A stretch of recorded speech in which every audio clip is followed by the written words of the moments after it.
Hello, and a happy 4th of July. Obligatory red, white, and blue model for today. Hopefully my audio is okay. If it's not, please let me know. We're gonna see if we can finish this trial today.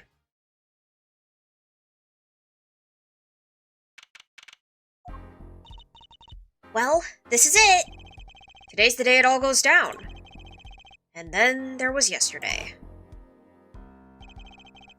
This meeting is over. Sorry. Welcome in, Epic Pikachu, how are you? Just give us 5 more minutes. We can call them back after that. Sorry, no go. Come on, Piano Boy. We're leaving. Darian, wait! I never liked you. Either of you. Huh?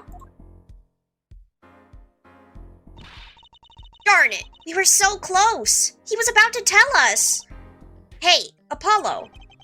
He didn't want us to hear what Machi had to say. I think I know why. Time to bring down a little justice! Eek! What was that? Who is this? He is heard but unseen. Who's that talking? Oh, was it Valent? Oh my gosh, what voice did I give him? I don't remember. Doing okay, just chilling, expecting the fireworks to start soon and be loud? Yeah. I hope you guys won't hear it once they start here. Happy 4th, though. Valent Grammary!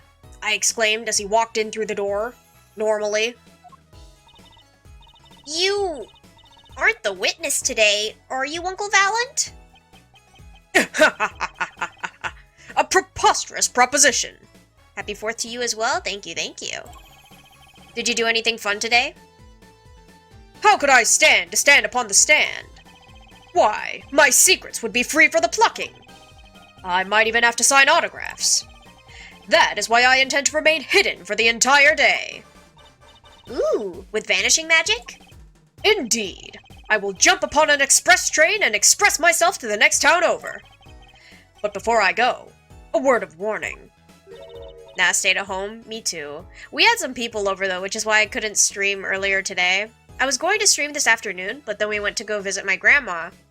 And so I was going to stream after that, but then the soccer game started between Paraguay and France, so I wanted to watch that, so I had to wait until everybody left. Warning? What? A grand grammary glamour resides at the root of all that has happened. Do not forget this truth. Glamour? A spell, a sorcery, a great illusion. Miss Trucy, though it pains me to part so, I need to get in line for a ticket.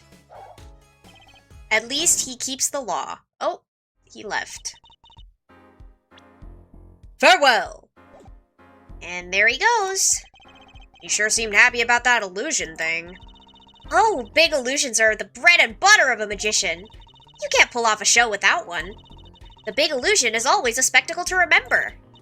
Usually it involves cutting up things, like people or elephants. Or the Eiffel Tower. Anything, really. So, he was talking about what we saw at the concert. Namiwa's disappearing act. And Prosecutor Gavin's exploding guitar. I wonder what he meant by it being at the root of all that has happened. Well, it's about time. Shall we go? Excuse me, sir. Yes?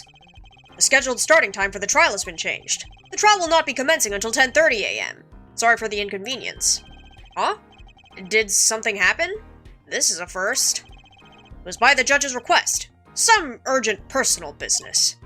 Great. I bet he stayed up too late last night watching courtroom dramas. Apparently, he's visiting the hospital again. The hospital? I believe it was mentioned that the Chief Justice's son is unwell. Apparently his condition worsened considerably this morning. The Chief Justice's son? Oh, that's right! Remember yesterday morning? The judge said he had to go visit him after the trial. There's an article about it in the newspaper. Incuritis syndrome, first case in country. Disease strikes closer to home than ever before. Would you care to read about it yourself? Incuritis? Where have I heard that before? I'll let you read that article for us, Apollo. Just leave the TV guide page to me. What does it say? Oh, it's just a close-up, okay. Try not to lose the page with the funnies if you can.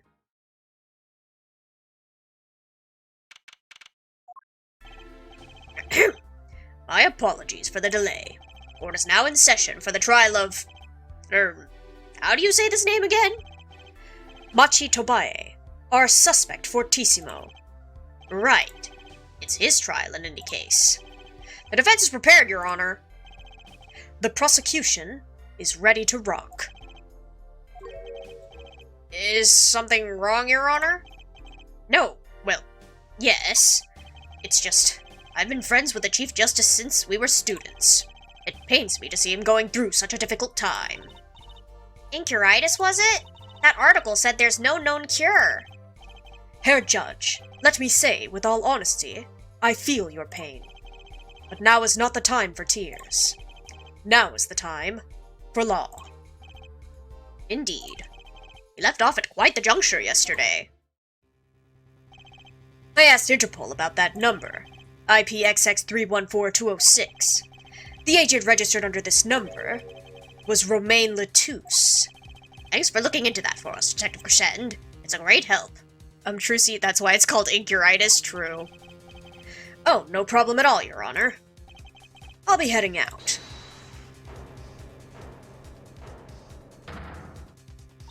Wait! That voice just now. It was him. I am sure of it. It was him? That voice I heard, talking to Mr. Latouche, when I heard the gunshots fired. It was him! It was Mr. Daryan! No way! Quite a sensational ending. Who would have thought Daryan would guest star in the season cliffhanger as a suspect? I asked the prosecution to look into this matter. Please tell the court your findings. Daryan Crescend is a member of my band, the Gavinners. He is also a detective, making the current charges serious indeed. Yet, after investigation, I have found no cause to alter our case or file new charges. And your reason is? Weren't you aware, Herr Forehead? He has an impeccable alibi. An alibi? Let us review the facts again, shall we? The concert held on the night of the shooting was in 3 sets. The Gavinners ripped up the stage during the first set.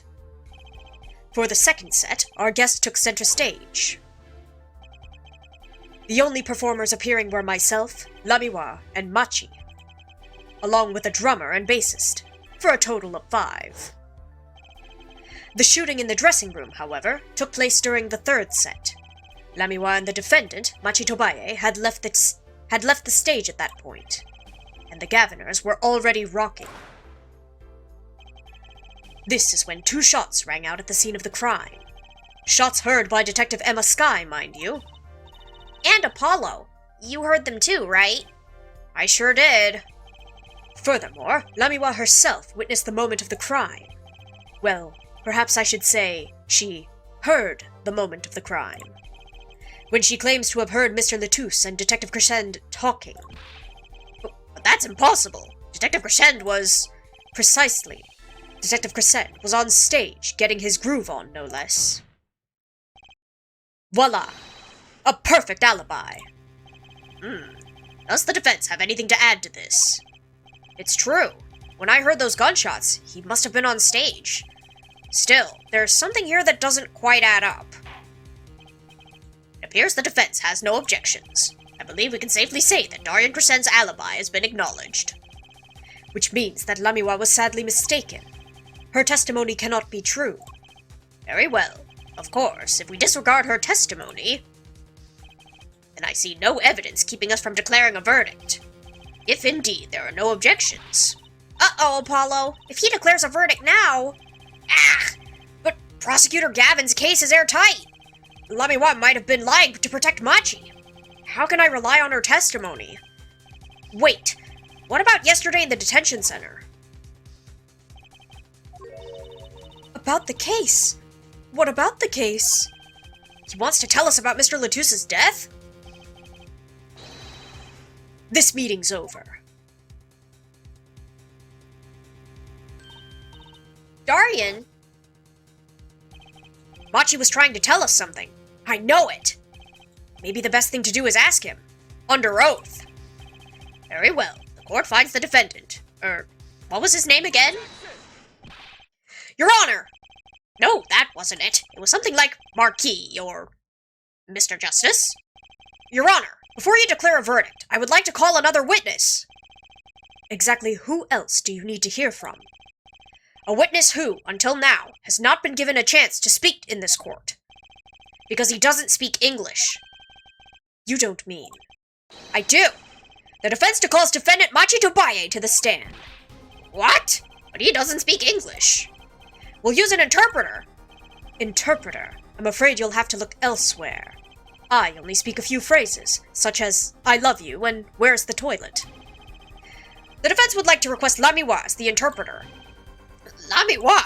But there's a possibility she's protecting the defendant. But she'd be interpreting for the defendant. Why would she lie? This is most unusual. Bravo, Herr Forehead. Herr Judge, the prosecution agrees with the defense's request. If Lamiwa lies, I'll be able to tell. Even my limited knowledge of the language should be enough for that. Well, if both the prosecution and defense are for this, I see little cause for refusal. Finally, some progress!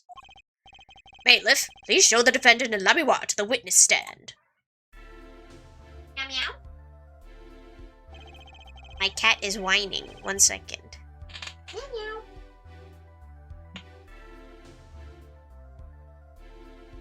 Huh?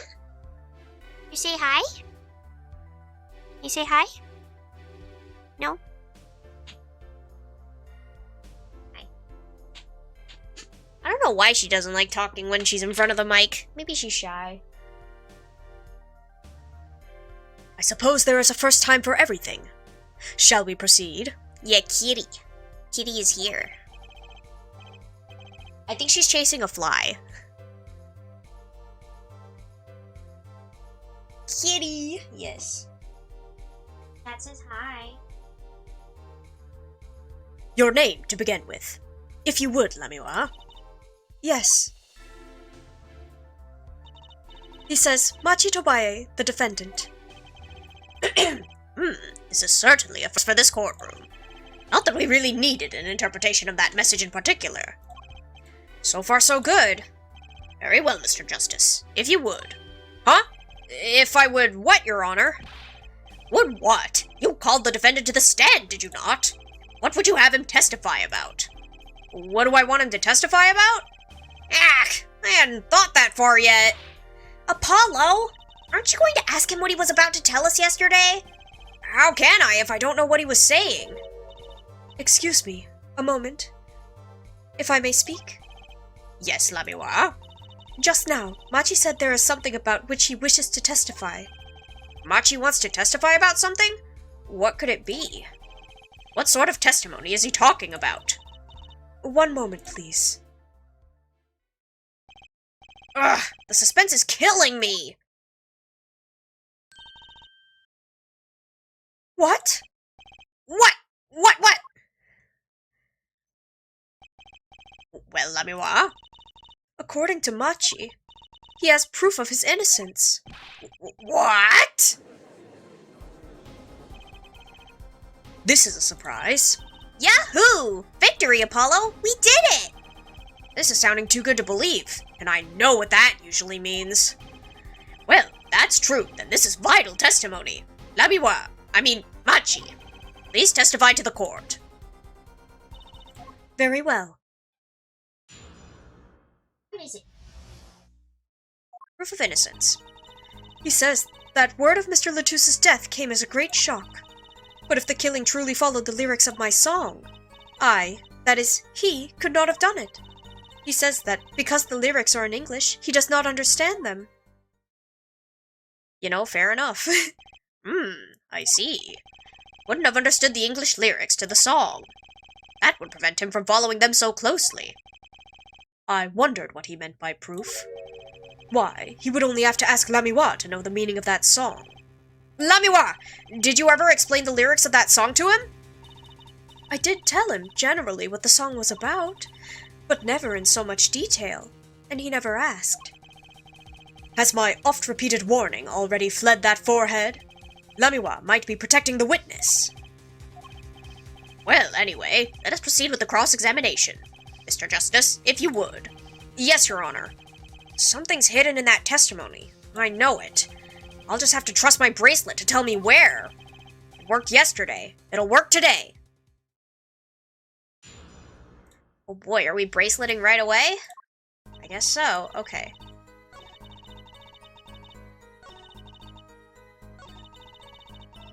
Alright.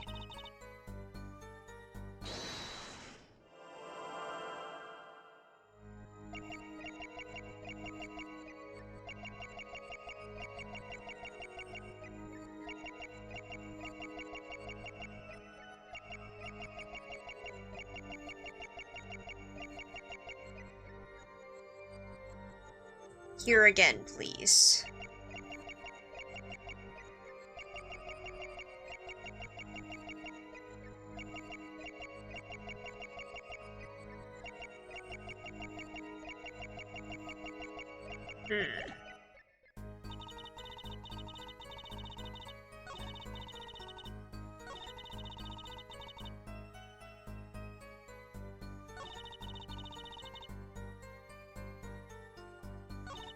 I'm just gonna press things, I think.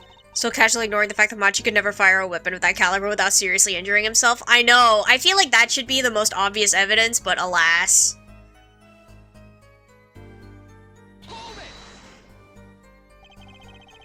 Were Machi and Mr. Latouche close? Yes, after we traveled around the world on tour together. Lamiwa, this is Machi's cross-examination, not yours. But I knew the answer. This is a court of law. We'll play by the book. I understand. When Prosecutor Gavin's tough, he's really tough. It would have been my go-to argument. That's what I mean. I think they're silly for not pointing it out, but... Meow meow. Huh? What is it? Machi says he was very good friends with Mr. Latouche. Mr. Latouche was always a gentleman, never angry. Or a gentleman. We got along quite well. I never dreamed something like this would happen.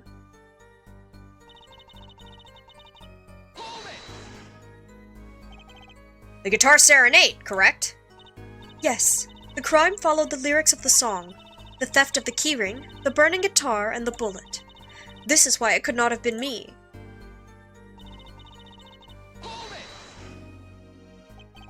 By could not have done it, you mean... It is very simple. Machi could not have done all the things that happened that day. For all those things followed the song lyrics closely.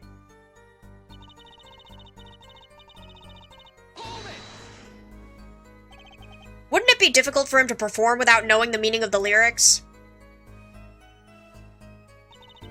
He did know what the song was about. Its mood, shall we say. This was enough to play by. I told him it was a song about a guitar in love. It's not actually the guitar that's in love, strictly speaking. Oh? Perhaps I misunderstood. No, not really. Yours is also a valid interpretation. Okay? No, it is my fault. I am too used to singing in Borginian. It is much easier than trying to understand these English lyrics. Yay! I knew he was innocent! I believe he is too, Trucy. I do. What's wrong, Apollo? You got a tummy ache or something? Something's hidden in that testimony. If it's the truth, I'll find it.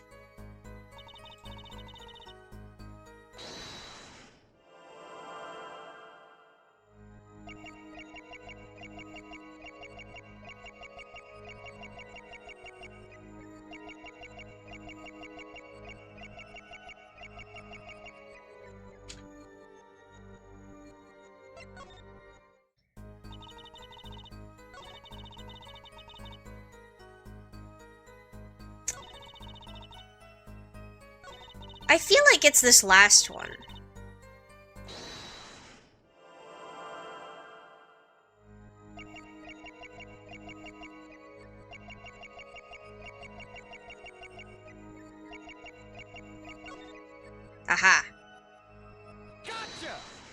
Shifty eyes.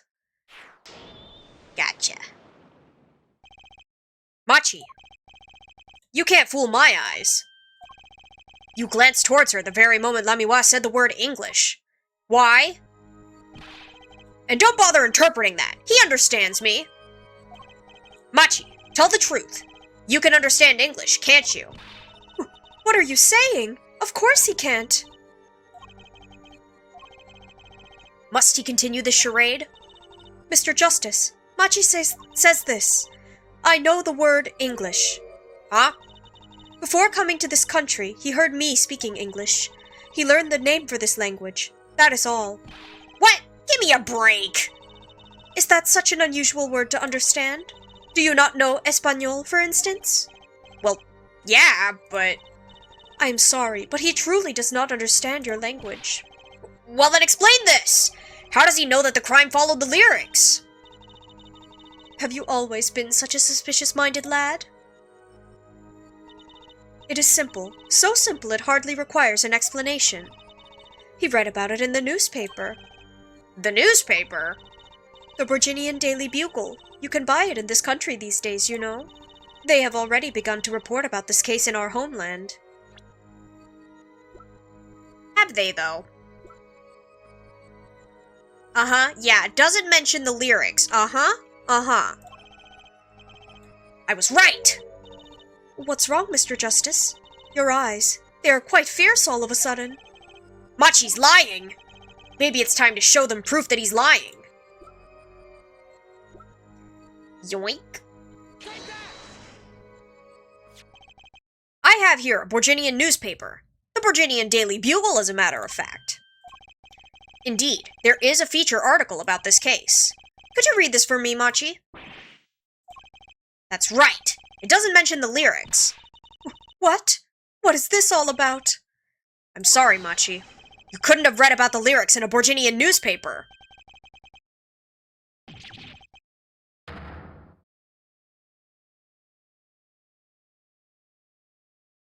Got him.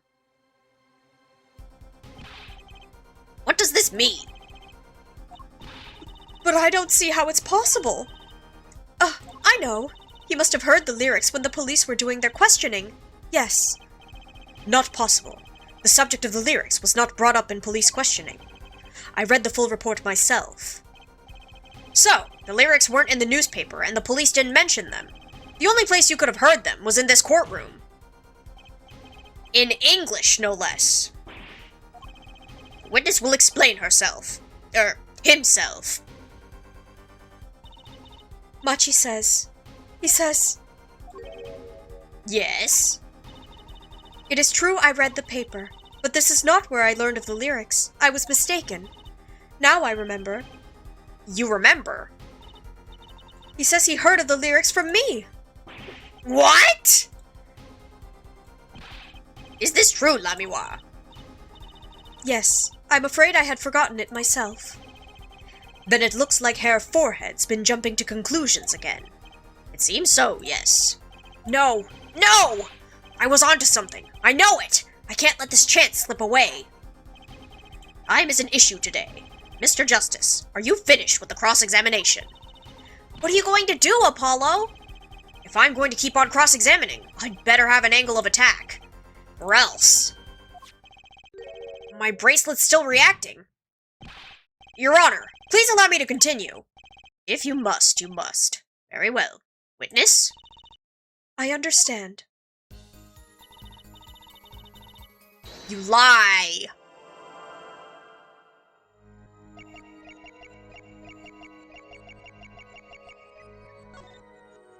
No, go back.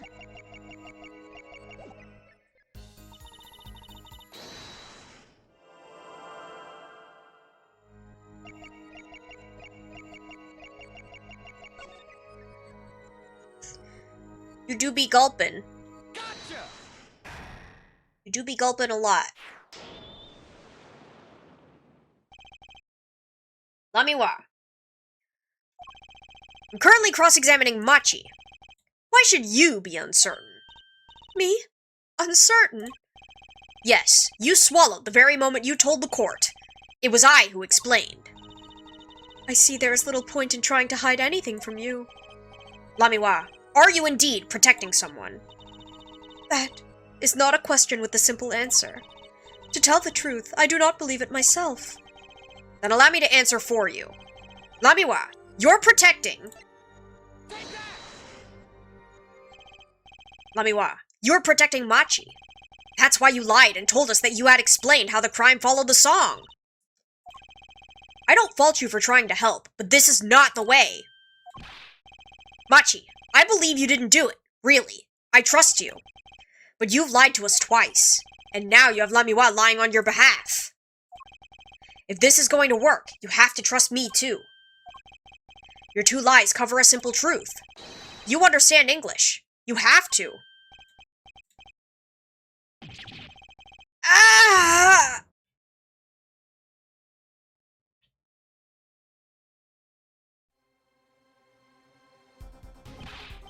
Witness, is this true? Do you understand English? Yes, a little, only... What? First he could see, and now he can talk. And you did not know about this, Lamiwa? No, I did not. It's quite a surprise. How many secrets is this witness hiding? Last. Machi, could you tell us what really happened? No shooting! I did no shooting! So, you weren't in the dressing room when I heard those two gunshots, correct? Apparently, the answer to that question isn't simple either. I was in dressing room, behind desk, manager, he on floor. Which would be after the shooting, right? Then there is voice. Voice or voices? Was it you and Emma, Apollo? So when Machi went into the dressing room, Mr. Latouche had already been shot. And then we came to the door. Panel high up. I take off. Run away! Run away! So it was you who escaped through the air vent. As the prosecution has upheld all along, no less. The defendant has admitted to being at the scene. Might we take this as a confession? No! He's clearly denied that he did it. I no shooting! Manager on floor. Already on floor. The victim had already been shot, you say? I find that hard to believe. The defendant understood the song lyrics. He was at the scene of the crime. This can only mean one thing. He is the shooter. Does the defendant have anything to say to this? He's clammed up, Apollo. Let's ask Mr. Justice.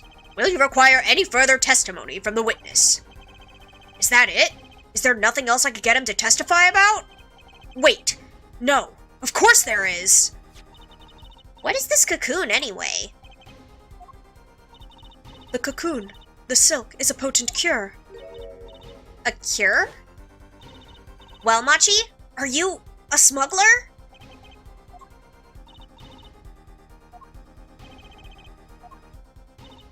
He won't tell me. That cocoon has to have something to do with this. Machi, please, tell us the truth, for your own sake. No. No more speak. Not to any of you. So much for your precious trust, Hair Forehead. This is why the defendant testifying is generally a very bad idea. Yeah, for real. Hey, you were the one who didn't believe him. Regardless, this brings us to an impasse. It does seem that the defense and defendant are at odds. I doubt we're likely to learn anything more of value should this continue. I see no other course but to declare a 5-minute recess. The defense will work things out with the defendant so that we might proceed. 5 minutes to discuss. That's not very long at all. Apollo Eustace. That's Justice. Better learn how to say it if you ever want to get some. That's crazy! Believe, I know shooting. Machi claims Mr. Latouche was already down on the ground when he entered the room. Maybe it was a trap and he walked right into it. Suddenly, I hear revolver. Close. Very close. Then, I hear voice. You heard gunshots. Yes, it's true. I hear revolver, but only sound. Wait, you're saying you went into the dressing room and found Mr. Latouche already dead, and then you heard shots? If that's true... So, you were at the scene of the crime when you heard those shots? And you escaped through the air vent. I know. Huh? What do you know? I know if I opening vent, I can leave stage and backstage. So the vents went to both the stage and the backstage area? Is that what he means? Hey, he's right! Look, Apollo! Huh. Yeah. But how did you know it was connected like that? Wait, I bet his father was the architect that designed the hall or something. I hear this. From Magician. Magician? Don't look at me! A magician, huh? Well, at least we're clear on one thing. Machi didn't shoot Mr. Latouche. Yeah, but what does that leave us with? We're supposed to say he went into the room to find the body, and then he heard the shots? That one's going to go over well in court. Not. Apollo, you're his defense! You're supposed to believe whatever he says, even lies. That's what Daddy always told me. I'll just pretend you misheard him. Every time. So, what do we do? You're sure you won't testify, Machi? No talking. No. Well, it was worth a shot. That cocoon. I can't go home. Can't go home? I can't go home to Virginia. I do not want to go home. The penalty for taking a cocoon from Virginia is death. That's right. It's punishable by death. Of course. He's scared. Oh well, I guess we'll just have to try a different approach. That's the spirit, Apollo. So, what's your plan? If Machi won't testify about it, we'll have to get someone else to testify. Someone else? I think we're out of time. Let's get back in there. Right.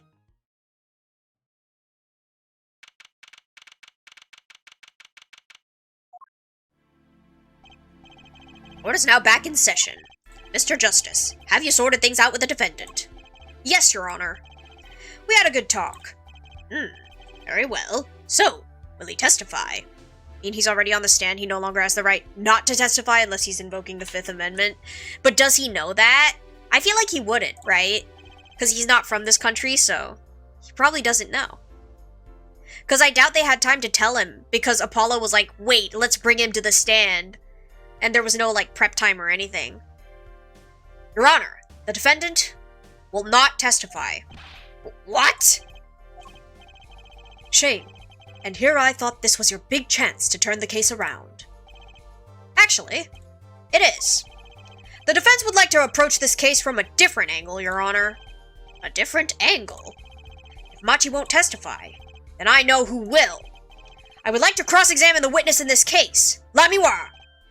Lamiwa? What are you up to now? That would be the cause for an ineffective counsel appeal. Yeah, well, what can you do, right?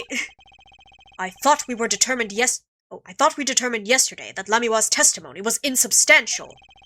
There's nothing you can... Lamiwa was taken to the hospital yesterday with injuries. What happened?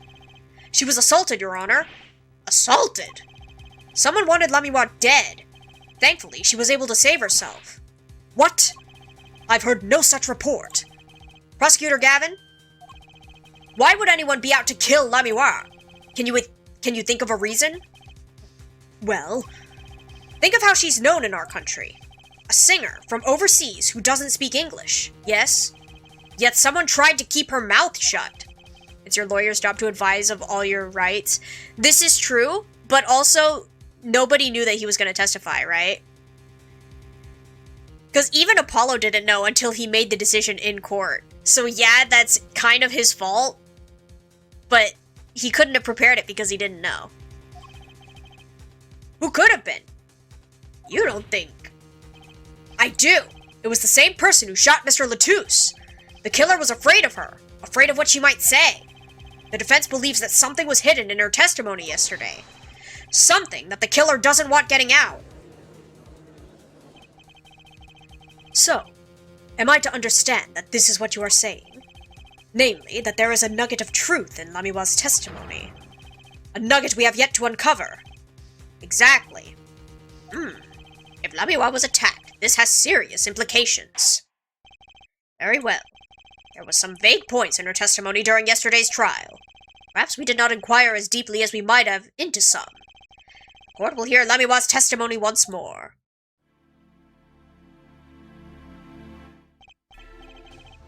Objection calls for speculation. I mean, yeah, but also she was assaulted, and I feel like they should probably touch up on that. Even if it's technically, like, it has nothing to do with Latusa's murder as far as anyone is concerned, but mentioning it couldn't hurt, right? Like, there's no proof that it was in a part of it, but there's no proof that it wasn't either. Lamiwa, I must apologize. We must ask you to stand again and speak. You need not apologize. I know that Machi is innocent, and I will do all that I can until the court realizes this. Let's review your testimony from yesterday. You told us you heard 2 gunshots and the shooter's voice through the window, and that the voice belonged to Darien Crescent, yes? That is correct. At which point, I proved she could not be correct. She couldn't have heard any of those things. The small window at the scene was closed, and found to be quite soundproof. You have nothing to say to that, Mr. Justice. I don't know exactly what yet, but I do know there's something there. There is, it seems, much you do not know. And yet it is still my duty to hear him out. Perhaps the witness would be so kind as to testify once more to the court. Of course, Your Honor.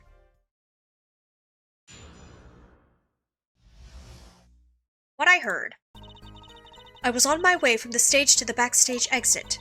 That was when I heard them, Mr. Latouche and the detective. I heard the faint sound of a gunshot and stopped. Then I heard another gunshot. There was the smell of gunpowder. I knew I must tell someone, but I was in a hurry, so I kept moving past the small window. Pretty much the same as yesterday's testimony. I'm sorry. I am not used to speaking much in this language. Perhaps my descriptions are lacking in some way. Yet everything I have said here is the truth. Then it is my distinct displeasure to say this. What you have said to have happened is impossible. Do I have to repeat myself? Lamiwa was attacked because of this testimony. What, Trucy? Apollo, you know, for a moment there, you were pretty cool. Maybe I do better when I don't try to think ahead. Very well, Mr. Justice. Perhaps you can coolly cross-examine the witness.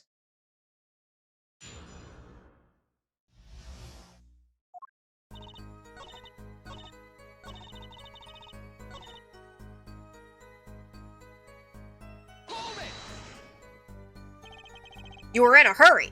To go where? I was on my way to the backstage exit, as I have said. Why were you in such a hurry, then? Well, I don't think that has anything to do with this case. It very well might. Please answer the question. Are you all right, Lamiwa?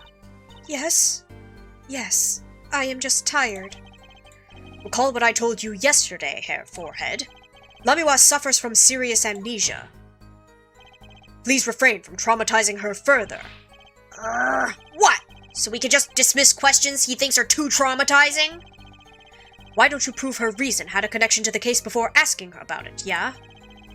Prosecution's objection is sustained. Current question is moot, Mr. Justice. Please continue with your cross-examination. Lamiwa was attacked because of this testimony. I know she was, so something's gotta be hidden here. Maybe there's some detail we're missing. I guess we'll just have to get her to fill in the blanks. You have nothing to prove or even suggest that she was attacked for that reason? True. But is there anything to refute it? Right.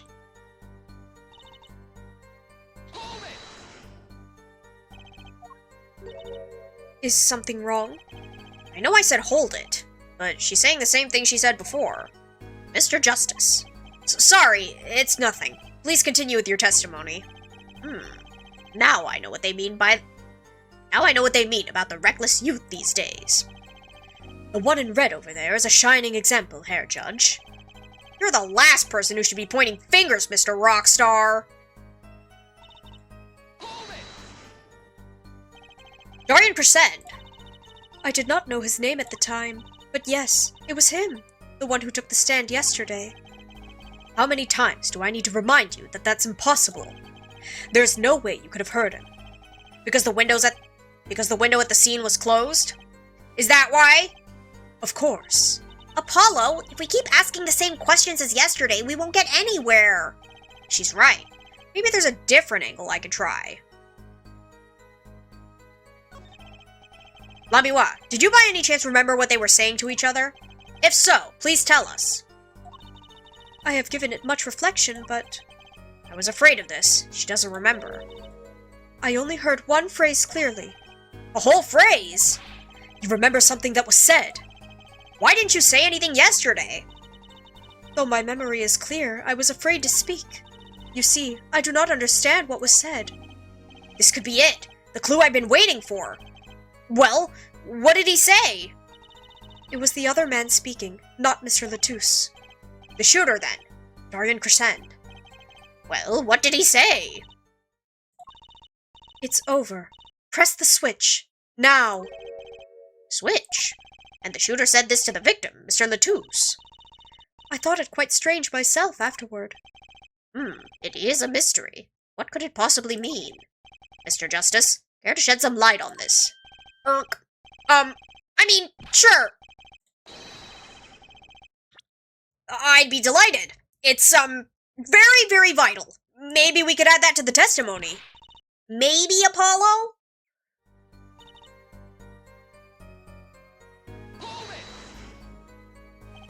And it was Detective Darian Crescend's voice. Yes, I am sure of it. It's over. Press the switch. Why would he say that to Mr. Latouche? Apollo! The murder weapon. The revolver was Mr. Latouche's, right? Yeah, what of it? Well, maybe when he said press the switch, he really meant to say pull the trigger. Because his English isn't so good. Darian Crescend is a native speaker. Oh, right. Sorry, I kind of forgot who was what. Press the switch. That's not something a killer usually says to their victim, is it? Was there no one else in the room? I do not know. All I heard was Mr. Latouche and the detective. We save. And then we present the switch. Press the switch. There's only one key that can unlock the mystery of those words. Oh? Yet there was nothing at the scene that could be called a switch, save the lights. True, there wasn't a switch at the scene, but it just so happens I have a switch right here. That certainly does look like a switch, doesn't it? The problem is, this was found not at the scene of the crime, but on the stage. The stage? Where the concert was held, yes. This was found hidden there. On the stage. Are you claiming that the voice Lamiwa heard was of someone commanding another to press this switch? It's a possibility. Objection! Oh, Herr Forehead, I'd call that an impossibility. Why? It's hardly necessary for me to remind the court of the layout of the concert forum. The stage is quite far from Lamiwa's dressing room. Not to mention that the Gavinners were in the middle of a concert on said stage. We aren't known for being a quiet band. You could shout all you wanted and not be heard. The detective's voice was loud, but certainly not a shout. So too have Herr Forehead's cries of possibility fallen far short of being heard. Sorry, but he wouldn't have needed to shout. Excuse me? You heard what I said, or do you need me to shout it out for you? It would have been quite simple to be heard on the stage from that dressing room. Oh wait, you like evidence, don't you? How about this? Using this, it would be easy to get a message to someone on stage from that dressing room.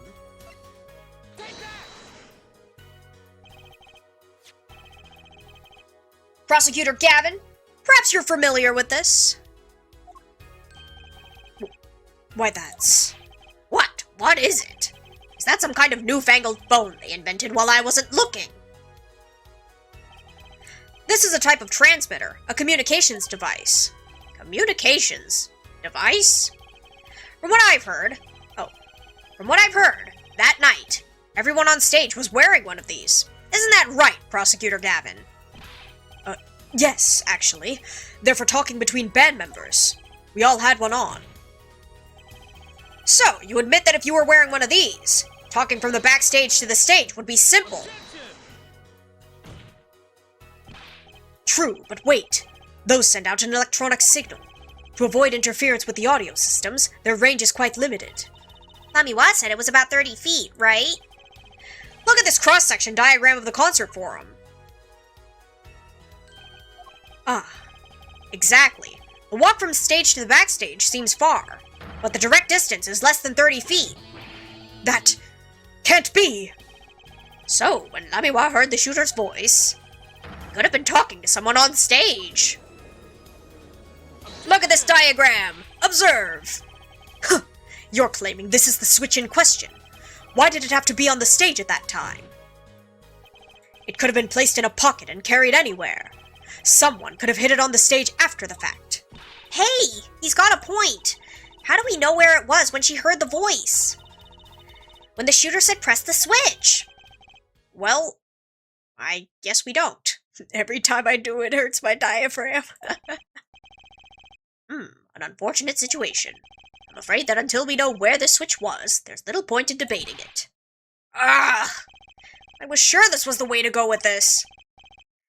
What is this switch anyway? I don't even know that basic fact. Wait a second. I do know what this switch is. And if you follow that train of logic to its incredible conclusion, it ends up in proof that completely changes this case. What's up, Apollo? Apollo? We know about this switch, right? We know what it is. Yeah? Well, think of when it was used that day. Think of what happened. Well, Mr. Justice, you have no further information to share concerning this switch. Your Honor. Yes, Mr. Justice. I've been remiss in not telling the court this before. I know what this switch is. Well, it seems the defense is set upon linking this switch to the case. Let's see your evidence of the link. What evidence do you have to explain what this switch is?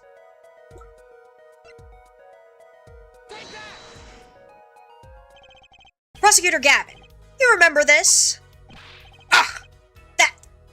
That what? Is it another one of those newfangled phones? This is an igniter. What phone looks like this? Igniter? You mean it's like a lighter? Yes, actually. You aren't saying this switch is a remote? I am. This is a remote trigger for an igniter. What? Look, I'll show you. Yow, yow, yow, yow, yow, yow! Mr. Justice, you will cease and desist from burning down this courtroom. Sorry. That was a bit more fire than I'd expected. My whiskers had caught on fire. Prosecutor Gavin, let me repeat myself. This switch is a remote igniter trigger.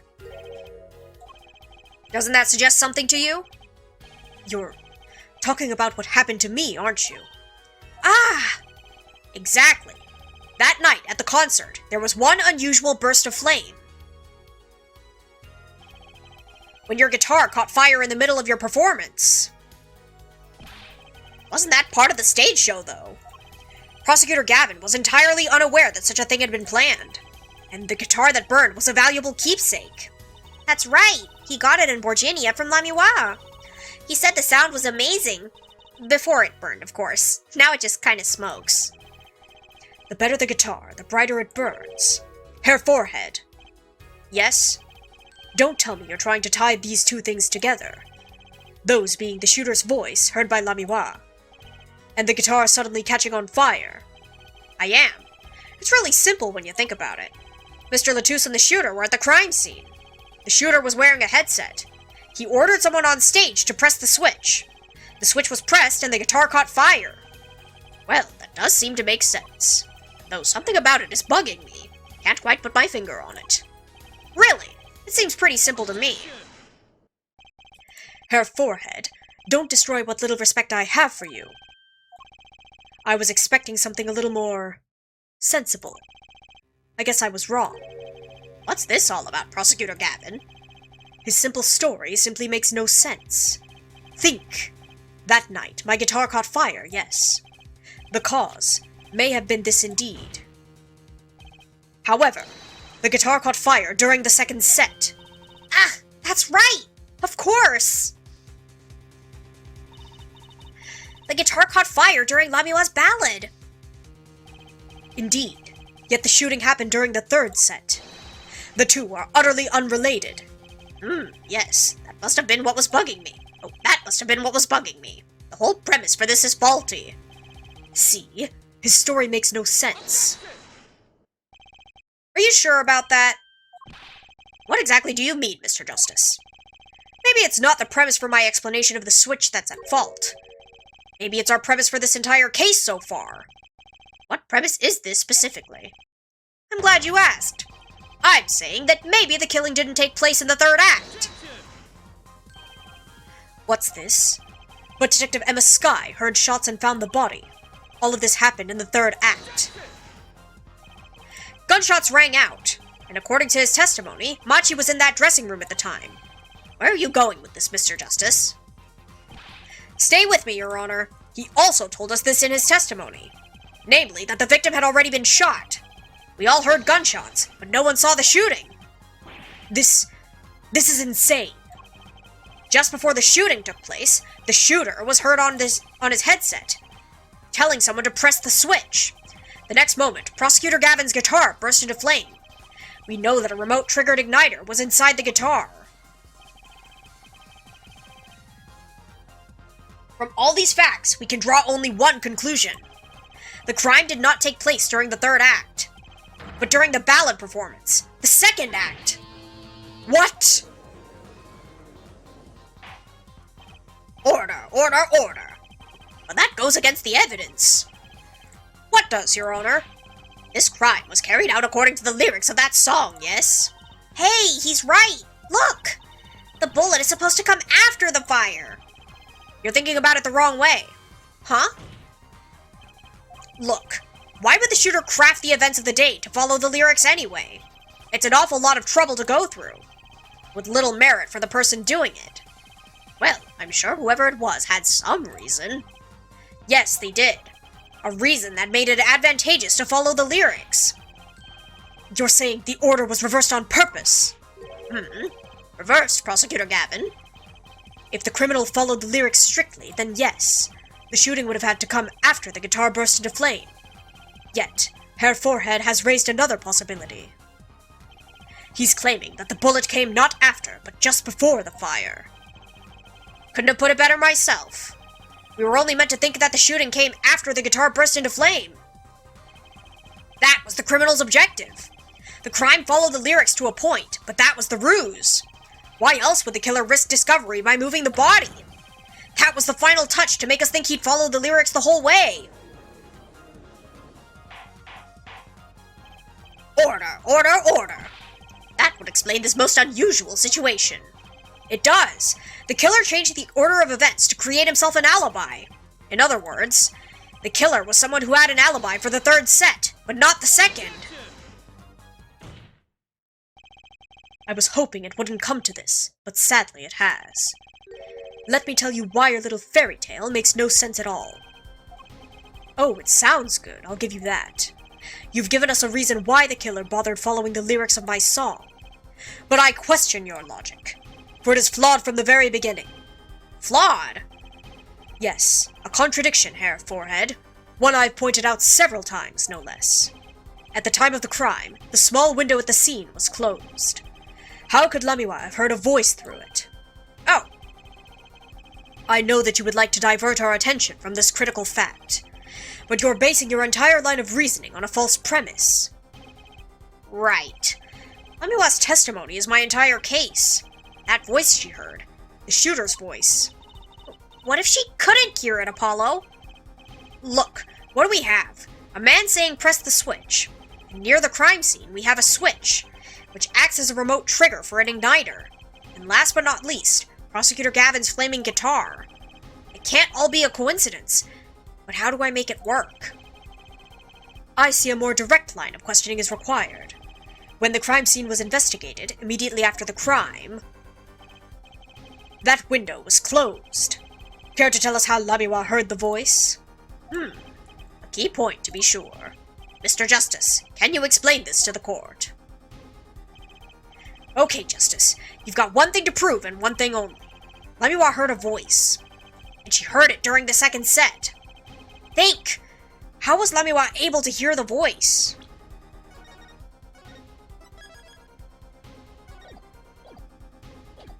The window was open, she has divine hearing, and she was somewhere else. Let's go with this one. When we investigated the scene, the window was closed. The shooter had no reason to close it, had it been open either. Meaning, it was impossible to hear the voice through that window. Ah, it is good to hear you making sense again. For a moment, I was afraid you might be a Borginian too. As I was saying, Lamiwa could not hear the voice through the window. So there can only be one explanation. She heard the voice from another location entirely. What's this? You do amuse me so. And here I thought you and Good Sense were back on speaking terms. Now, I'm afraid you and Good Sense speak two entirely different languages. Shall I interpret for you, Herr Forehead? Lamiwa clearly stated she heard the voice through that small window. And there is only one small window at the scene. Are you sure? Think about it. Isn't there another small window at the scene? There is? Ah, I know that look. He wants us to ask him. Very well. You claim Lamiwa heard the voice from another location. Mr. Justice, show us where this location was. Lamiwa heard the voice from here. Gee, is that a window? This is where Lamiwa heard that voice from. But that's no small window. That's the air vent. What does she tell us? She said she's a Borginian, unfamiliar with our language. It's not a stretch to imagine she called this air vent a small window. Now you've done it. You've gone beyond ridiculous and into ludicrous. So Lamiwa was up in the ventilation system listening to this man's voice. That's the only logical explanation, yes? Logical? I do not think this word means what you think it means, Herr Forehead. Okay, what about it isn't logical? Ha! It hardly merits saying. Why would Lamiwa be in the ventilation system? Hiding like a rat. No offense intended to her, of course. Alright, who called for ludicrous? Clavier, apparently. The explanation for that is simple, Prosecutor Gavin. Isn't it, Lamiwa? You've been listening to our discussion here, yes? Yes. I admit, it's had me quite confused since yesterday. Yes, the small window was closed, but why should that mean I could not hear through it? I feared our prosecutor might himself need an interpreter. The problem here is words. Lamiwa, this small window through which you heard the voice, was it up high, on the ceiling of the room? Not low on a wall? Yes, it was up on the ceiling. What? Order, order. I will have order. Witness, you will clarify this statement to the court. Are you, in fact, saying that you were up above the ceiling of the room? And that's where you heard the moment of the crime? Yes, in fact I was. I'm sorry, I never imagined it would become such an important point. Yes, well, why the heck were you up there?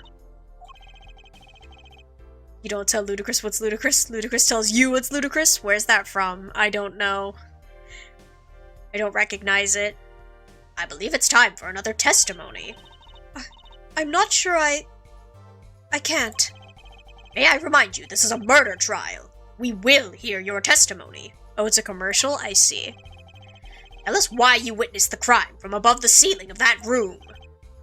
Please. Well, looks like I'm on the right track.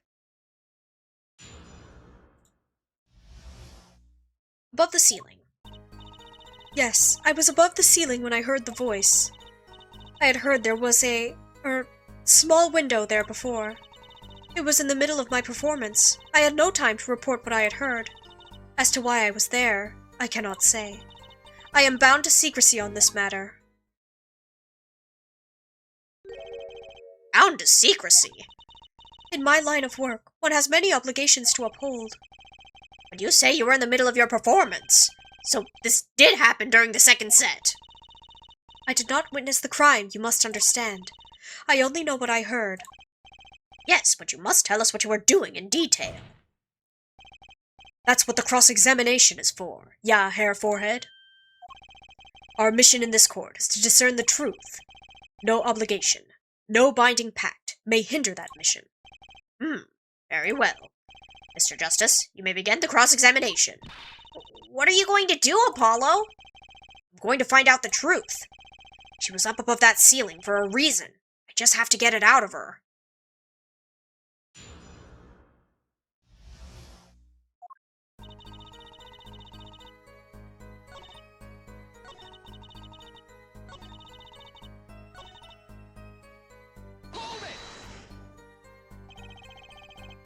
Exactly who bound you to secrecy? I'm not sure I'm allowed to say who it was. No, I think perhaps that is all right. It is just a name after all. It was Valent Gramarye. Perhaps you know him? Valent Gramarye? What? You mean Uncle Valent? What? Valent Gramarye? Who's Valent Gramarye? A grand magician, the one responsible for the illusion performed during our concert. Interesting reaction, Prosecutor Gavin. Lamiwa was bound to secrecy. It's going to take some hard-hitting proof to make her talk. I think I know why she was up there, but how do I prove it?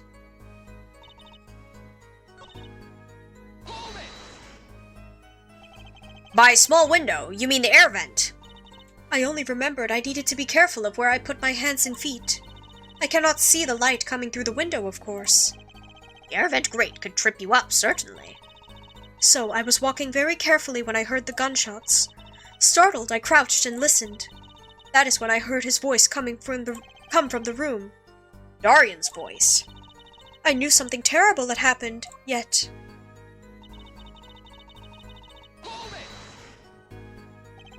So, without a word, you just let the third set start? After the curtain closed for the second set, there was still much to do. You could have prevented this whole misunderstanding if you had told us sooner. Yes, perhaps I could have. I see little point in badgering the witness. What's done is done. The mind works differently when one is in the middle of a performance. Why, I've lost my voice in the middle of a show and kept on singing, completely unaware. Singing without a voice? If only all contradictions were so obvious. If only I could get Lamiwa to talk. Pressuring her like this doesn't seem to be getting me anywhere.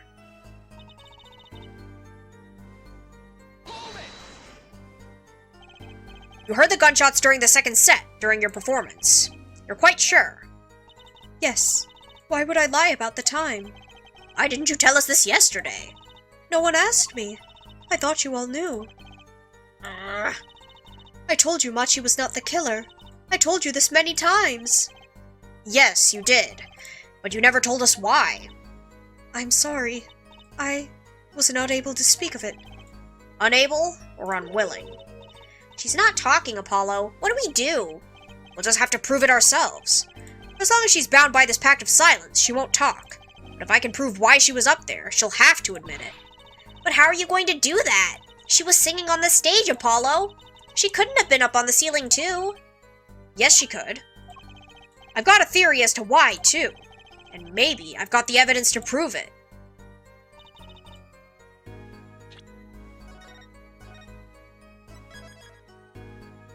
Oh boy, let's see. As to why I was there, I cannot say. I'm assuming this is the part. Okay.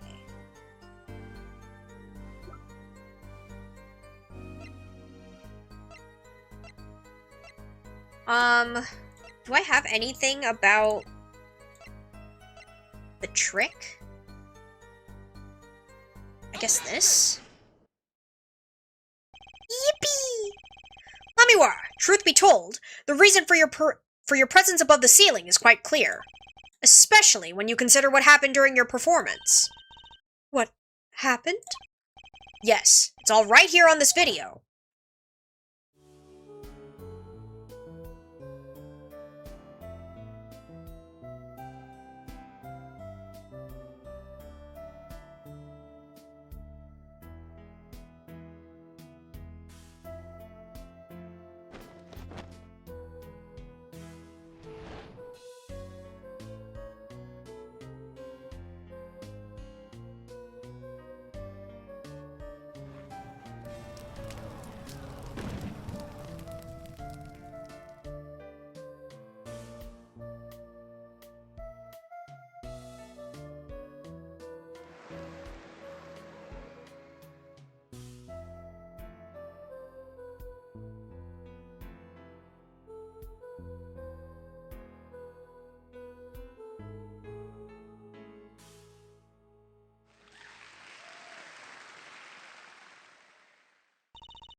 As we can see, Lamiwa was clearly not on stage for her entire performance.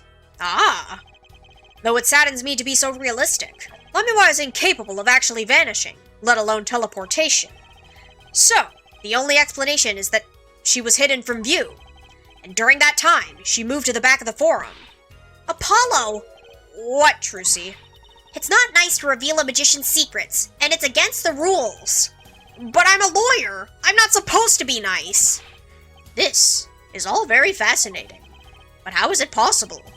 There's only 20 seconds between when she disappears and reappears. She couldn't have moved that fast. Is something wrong, Prosecutor Gavin? This was his concert, his show. He knows how the illusion was performed. Aha! He's just realizing his own oversight. Let's look at the cross-section diagram again. Here, we can trace a route through the ceiling. It goes from the stage, through the backstage, to the rear of the forum. Recall Lamiwa's testimony from yesterday. I was on my way from the stage to the backstage exit. There was something like a little window there. That's how I saw it. She went from the stage to the backstage exit. A perfect description of this route above the ceiling. Lamiwa knew of this because of her part in the illusion, but she wasn't the only one who knew. What? Just now in the lobby, Machi told me something. I know if I opening vent, I can leave stage and backstage. He said that. Oh, were you not informed, Prosecutor Gavin? I knew about the Vanishing Act, of course, yet I had no idea of the route that would be used. Why didn't that magician tell me? Magicians only reveal details of their acts on a need-to-know basis. They're the bread and butter of a magician's life, you know. Which is why he bound Lamiwa to secrecy. Well, Lamiwa? I am impressed, Mr. Attorney. Machi was right about you. So, what does this mean? Are you saying you used this route above the ceiling? I did. Well, that's that. But I'm still a little confused. Why's that, Your Honor? As I said before,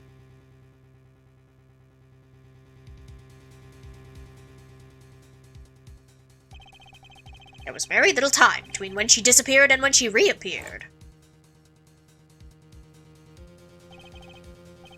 20 seconds tops. How could she do it so fast? Especially if she stopped to hear the shooter's voice. Late night hours, welcome in, Gray, how are you? That's a good question. Can the witness explain this to the court? I cannot. Very well, Mr. Justice. Yes? It's all up to you. Do your thing. What thing, Your Honor? You need to explain how Lamiwa was able to teleport like she did, or I'm throwing your case out with the bathwater. Ugh! Why do I get picked on? It's Lamiwa who isn't going along with the program here. As I have stated before, I am not at the liberty to speak of the illusion that night in detail. You will just have to tell us what you can. We'll hear your testimony on this. Mr. Justice, it will be your job to wring the truth out of her. Yes, if you would, please. Huh? Right. I feel like a student before finals. Good luck, Apollo. I feel like that's a very good description. A student before finals. I like that. I followed the route exactly as I was instructed. There was an emergency exit in the backstage where a stagehand waited. From there, one can enter the forum on the opposite side from the stage. The plan was for me to move there in 2 minutes. I was on my way when I heard the voice. 2 minutes, you say? The mystery deepens. I suppose it was too much to hope that the judge would come up with something. As does my curiosity. Take it away, Mr. Justice. Right, Your Honor. All I have to do is find the contradiction between what Lamiwa is saying and what we could see plainly in the video. I figured it out already. I am a magician after all. Well, tell me! Not a chance. I can't reveal another magician's secrets. Come on. Hey, you're supposed to be on my side here. Very helpful, Trucy, thank you.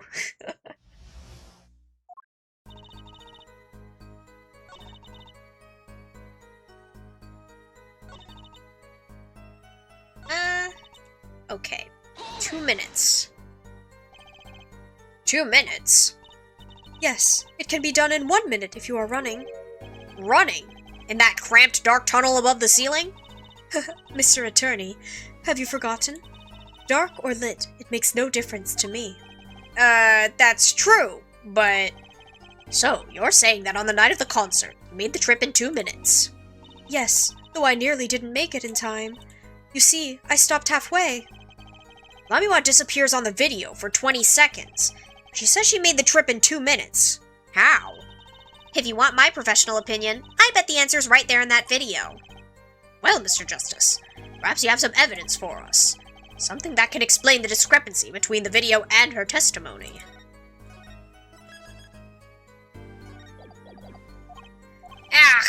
Evidence explaining the discrepancy? Yeah, I got you. There's one piece of evidence that explains the discrepancy between the video and the testimony. Is it this? Lamiwa, do you happen to remember this brooch? Aha, the brooch. We saw that yesterday, did we not? It was found at the scene, Your Honor. And you're bringing this up now? Why? Oh, and you're bringing this up now... Why? I thought we had already determined when that was dropped. So did I, but we hadn't. Take another look at the video.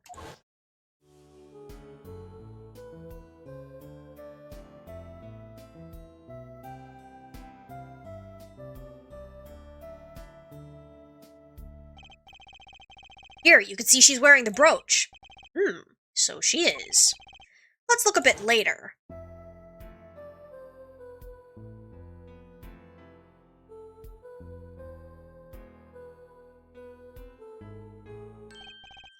What? The brooch? It's gone. What? Yes. The brooch disappeared in the short space of 20 seconds, and it takes a full minute to run from the stage to the backstage. Which means there can only be one explanation. The Lamiwa we see before the Vanishing Act and the Lamiwa we see after are two different people. What? The brooch was found on the floor at the crime scene. And not just on the floor, but on the floor directly beneath the air vent. Lamiwa, tell me, did you drop the brooch on your way from the stage to the backstage? At the very moment you witnessed the crime? Yes, I think I did. Order. Prosecutor Gavin. From your expression, I gather you had no idea this was the case, Herr Judge. I, of course, knew about it. What? Don't get me wrong, I wasn't hiding it. It just never occurred to me that the switch and the shooting took place at the same time. So, I was right. There was a switch. There was. Just before the stage's tower rose, Lamiwa was replaced. While we're on the subject, just who was this replacement Lamiwa? Why, the man behind the illusion. Valent Gramarye. It was Gramarye? That's quite the illusion. But I still don't get one thing. Yes? The switch happened before the tower rose, correct? So you weren't on the stage. That's right. But this, fake Lamiwa is still singing. And she's pretty good. That's true. Come on, Apollo, that's an easy one. You were just playing a recording. The Gavinners aren't some kind of air guitar band, Fräulein.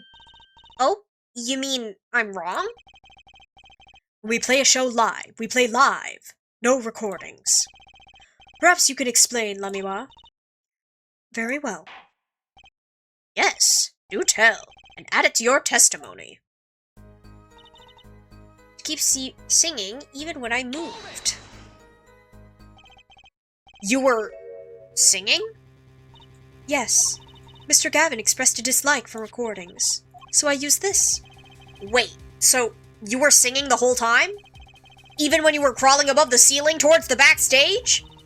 Why should it matter where I sing when everywhere I go is the same darkness? What if you were singing while you were walking? That's right! Wouldn't the shooter and the victim have heard? She was singing right over their heads after all. That is right! Are you sure? You'd have to be pretty hard of hearing to miss someone singing in the ceiling. Once again, we come back to the state of the scene of the crime. What state? Ah, I know what he means. That old speaker, Apollo. The speaker? That speaker was blaring at the time of the murder. Ah, that's for monitoring the stage from this room. Monitoring? It pipes in real-time feed from the stage microphones. Useful for knowing when your set is coming up. Satisfied? That dressing room was fitted with a large speaker playing a direct feed from the stage. At my request, actually. So Lamiwa singing in the ceiling sounded just like Lamiwa singing over the speaker. Ingenious. Her voice was hidden by her voice. Lamiwa? I have just remembered something. Do tell. When I heard the noise, the gunshots, yes? It startled me, so I stopped singing. What? I forgot the words I was supposed to sing. The song stopped? Thankfully, it was the very beginning of the second verse, so not many would notice. Forehead, that mixing board I lent you. Where is it? The mixing... Huh? That machine, Apollo! The one that breaks music into tracks! Oh, this! I'd completely forgotten about it. Yeah, he's just been lugging it around. Let's take a listen.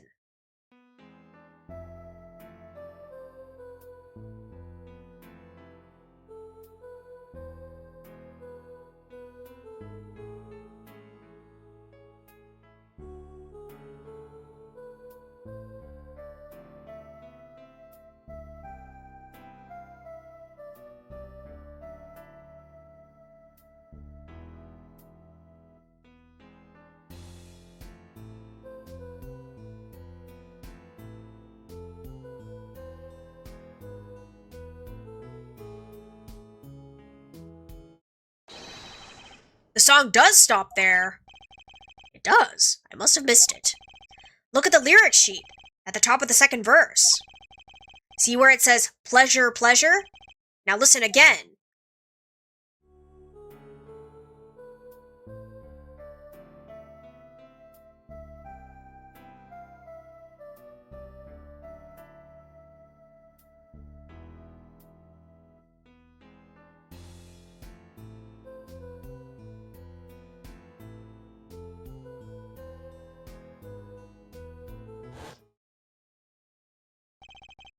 This is evidence indeed. I believe we are guilty of making a terrible mistake. The crime didn't happen during the third set. It happened during the second, during Lamiwa's ballad. If that's true, then no one on stage during the second set could have been the shooter. Which means that Darian Crescent could have done it. He wasn't on stage for the second set. Well, Prosecutor Gavin? Fascinating. I don't believe I've ever seen a trial turned around quite so thoroughly. Yet one problem remains. What is that, Prosecutor Gavin? Herr Forehead's theory does have a certain kind of logic to it. Yet it is entirely based upon Lamiwa's testimony. Yes? Is there a problem with this? Well, it's quite simple, though it pains me to say it. What if she is lying to protect the defendant? But you have no proof! All I'm saying is that the truth is as yet unclear. Until we hear directly from the man himself. The man? You don't mean... Yes. Though he is a friend and a band member, Darian Crescend must take the stand. I see no other way. As someone with a new perspective on the case. As a suspect, to be frank. Finally! The rat's coming out of his hole. And I'm ready to catch him! Darian Crescend, get ready for justice! This is as good a time as any to pause for a brief recess. The prosecution will summon the witness. Conflict of interest, what's that? Yeah, for real. Have him here and ready by the time we begin. I'm the last man who needs to be reminded of what his duties are. Very well. Court is adjourned for a 15-minute recess. Man, that took longer than I expected. I wanted to finish today, but I don't think we can. Since it is getting late and I must shower. Get ready for bed. So, we will end here for today, but thank you guys so much for coming. Hopefully we'll be back to a semi-usual schedule next week. We'll see. Alright, bye-bye! Hello. Hi, Avery. Can I get an audio check, please? Let me know if you can hear me and the game. Apollo! I can't believe it! It really happened during the second act? And right in the middle of Hamiwa's performance? Audio sounds good, thank you. The reason why she was in that air vent, and that switch, and the flaming guitar. When you link it all together, that's what you end up with. I knew you had what it took. Ah, Daddy! Mr. Wright! You believed in me? Not really. Huh? I just thought that'd make a cooler entrance than, say, hiya. Why do I even bother hoping? Where have you been lately, Daddy? You haven't been coming to the office at all. Sorry about that, Trucy. I'm on a secret mission. Secret? You mean like, you're undercover? Like Mr. Latouche, only shorter and not as well dressed. He hates Phoenix. Oh no! What if you're shot too, Daddy? Would I do a thing like that to you? Anyway, I'm off for a while again. Huh? You're leaving? Oh, one thing before I go. What? Good luck. Right.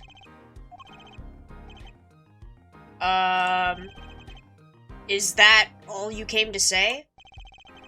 I think you have things pretty much under control. You'll get Machi Tobaye off the hook, no doubt. Yeah, but you're after that detective, aren't you? Darian Crescend. Won't be easy proving he did it. Especially not under the current court system. The current court system? What did Prosecutor Gavin say during the trial? Your case is based on one fragile assumption. Namely, that our Diva Divine is telling the truth.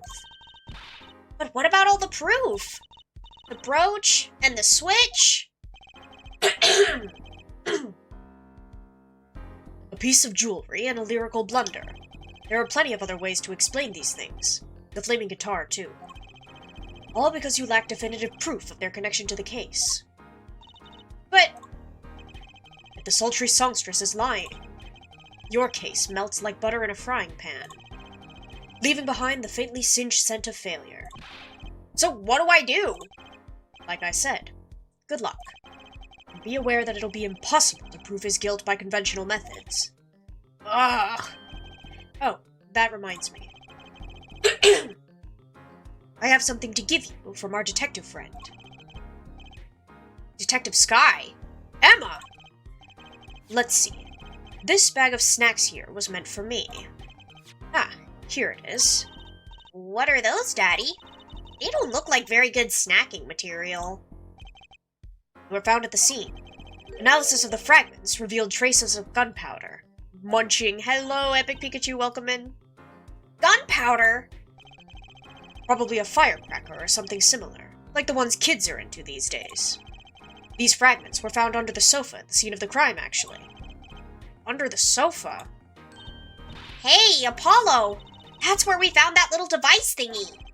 Right. This. Well, finally, some evidence that makes sense.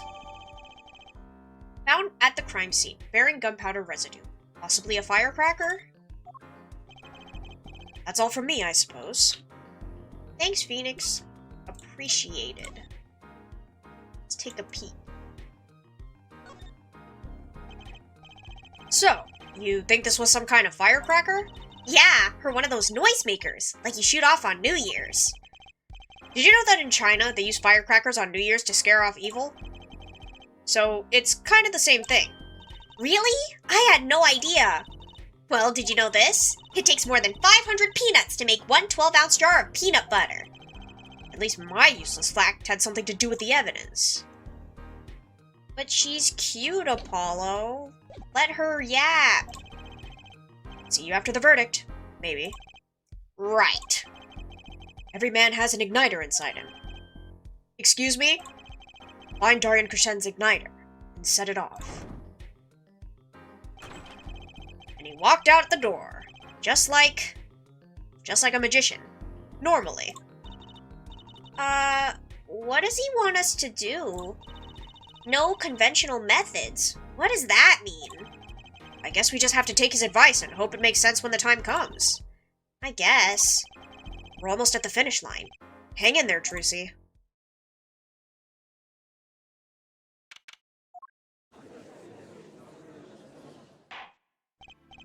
Court is now back in session.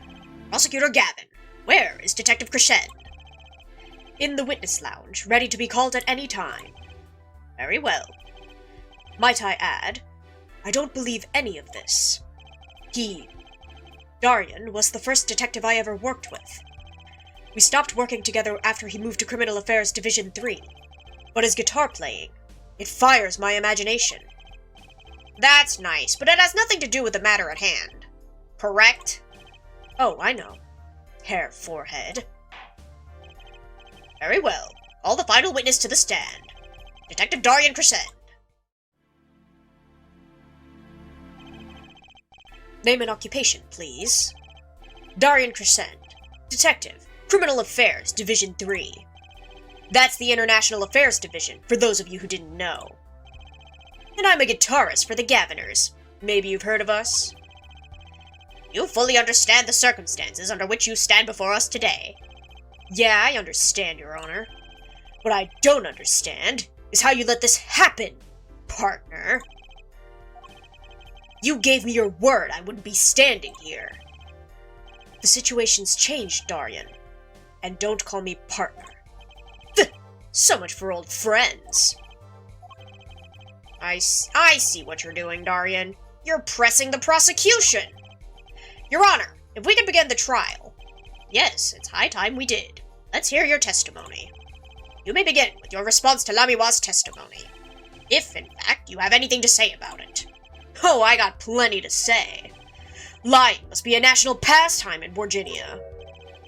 And wherever you're from, Mr. Justice. Ha! Get over it, skunkhead. He won't. Conventional methods are out the window, huh? Here goes nothing.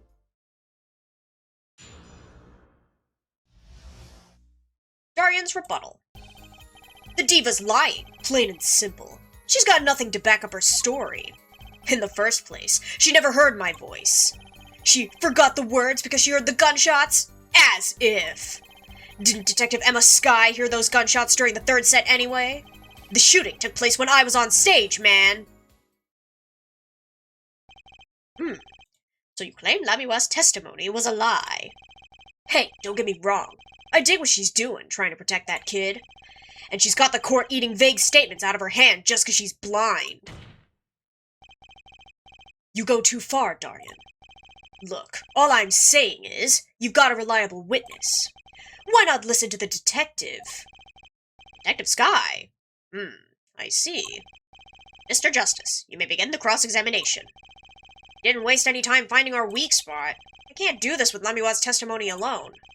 I'll have to find some other way to prove when the shooting took place.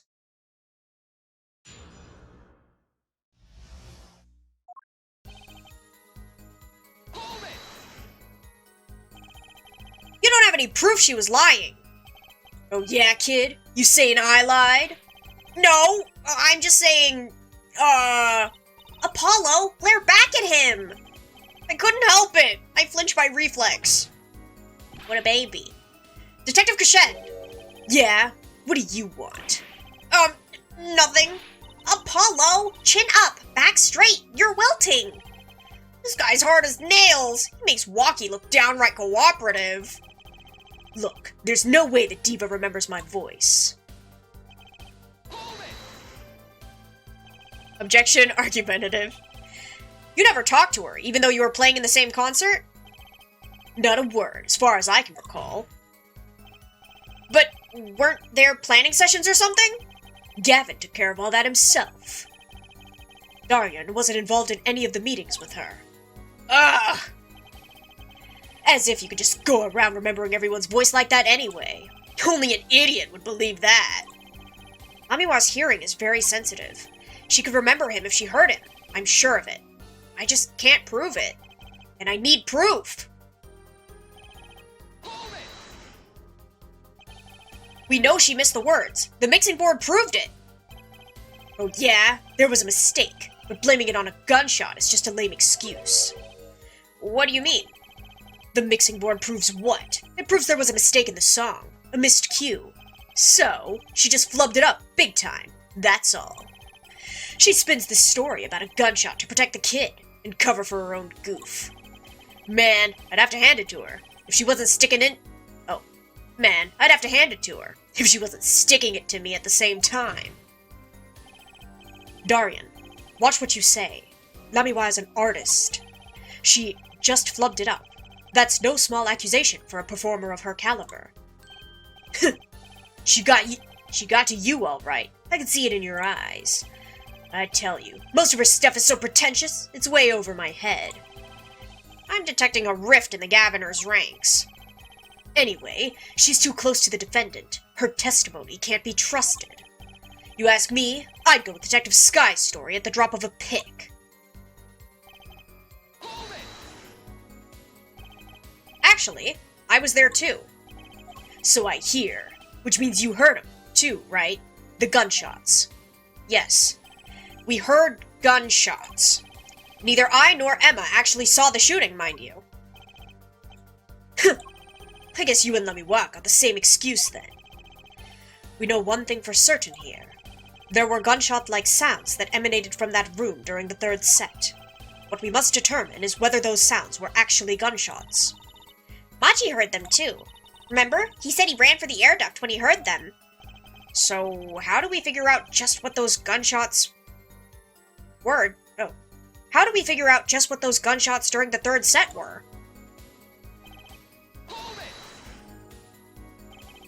That could have been what the shooter wanted us to think.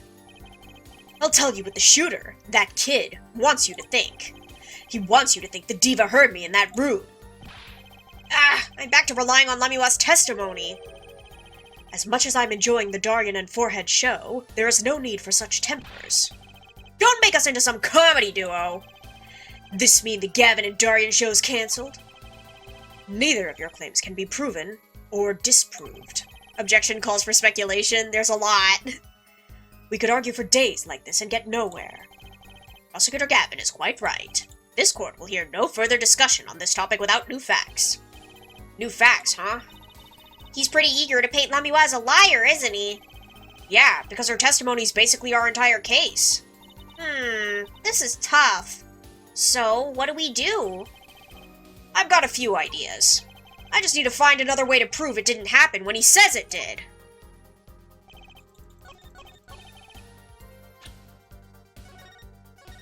Doink.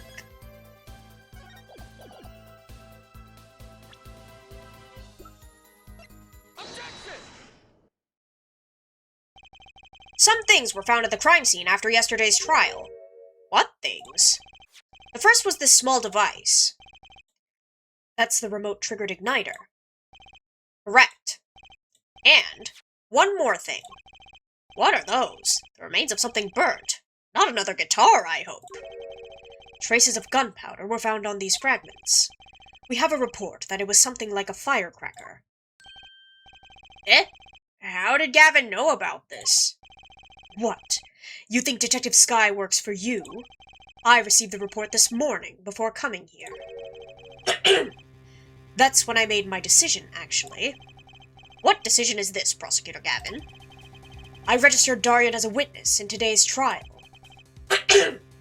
Just in case. This raises another possibility. Those gunshot-like sounds during the third set. Could have been 2 firecrackers rigged to go off by the remote control.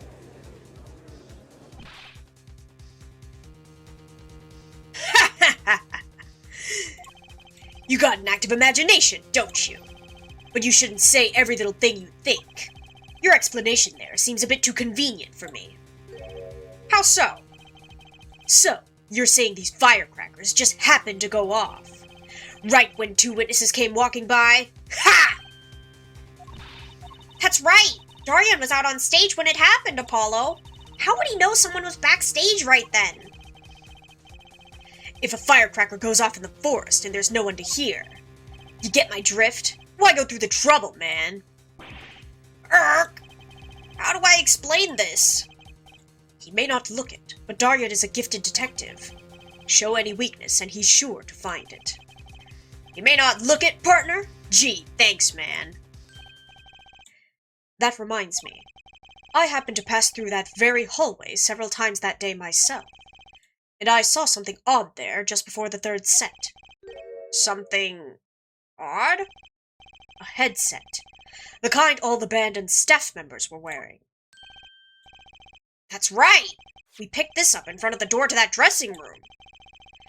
What if that headset wasn't dropped, but placed? And what if it was turned on? You could hear what was going on in that hallway, even if you were out on stage. Whose side are you on, Gavin? Listen to me, Darian. Objection, the prosecution is testifying. Let him help, let him help. Apollo needs it. There are no sides in a court of law. Which is why I now turn to you, Hair Forehead. I have a question for you. Huh? For me? The igniter and the burnt fragments that were found at the scene of the crime. It's certainly a possibility that they were part of a ruse to fake the sound of gunshots. Throw the headset from the hallway into the mix and you could fabricate an alibi. But we're still no closer to proving anything. Those gunshots might have been real or fake. We can't say. You've raised the possibility that the shots heard during the third set were faked.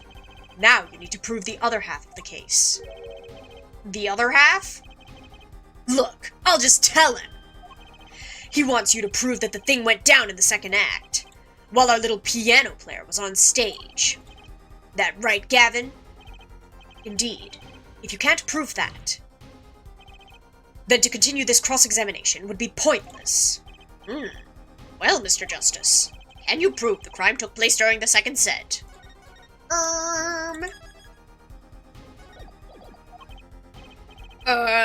Yeah, I think. You'd better know, Apollo, otherwise we're through. It can be proven. You make it sound like someone else is going to come along and do it for you. Let's continue with the cross-examination then, shall we? Witness, your testimony if you would. This isn't going to be easy. I need some decisive proof, and fast. You ready, kid? 'Cause I am.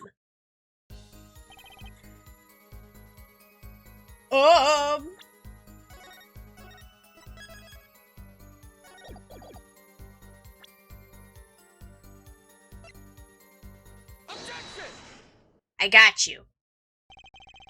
It seems there was clear proof left behind. Right here in Lamiwa's song. Her song? What exactly is this, device thingy? A new variety of gramophone, perhaps? Come on, we just used this! And don't get me started on gramophone. This device was used to record the performance part by part. Art? You move the sliders to adjust the volume.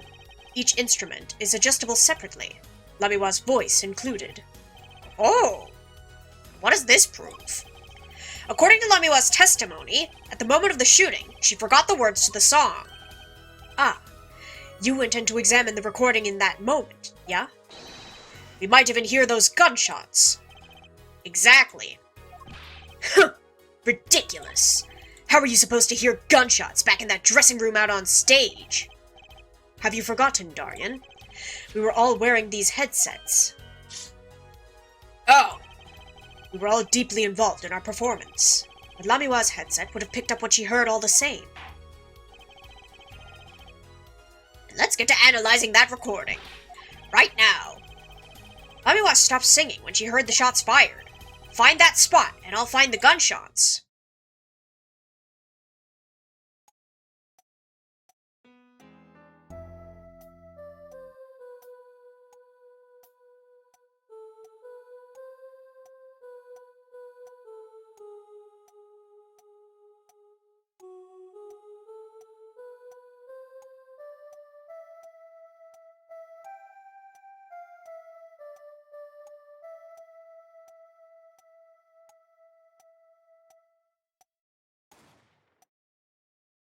Yoink.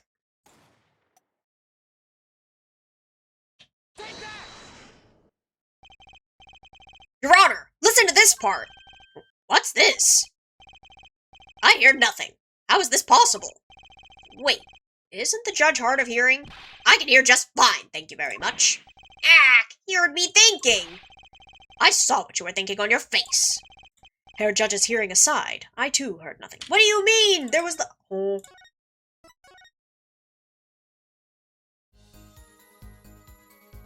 Oh my gosh.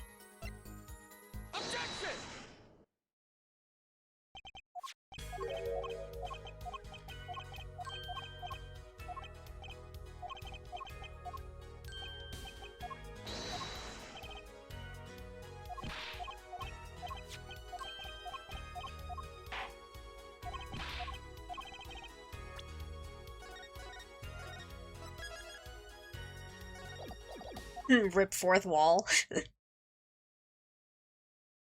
Yoink, yoink, yoink. It's this section.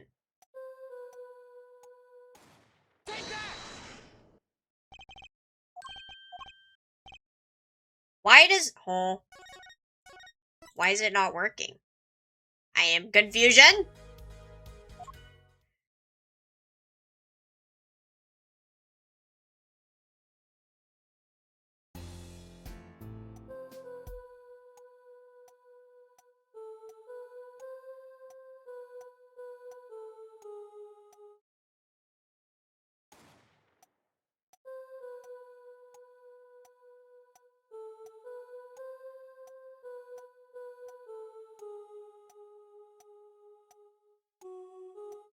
But it's there. It's in the second section.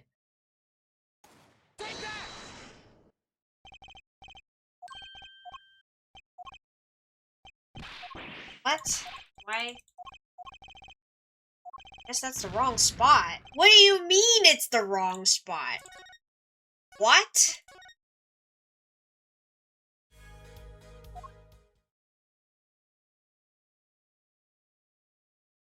Want a hint?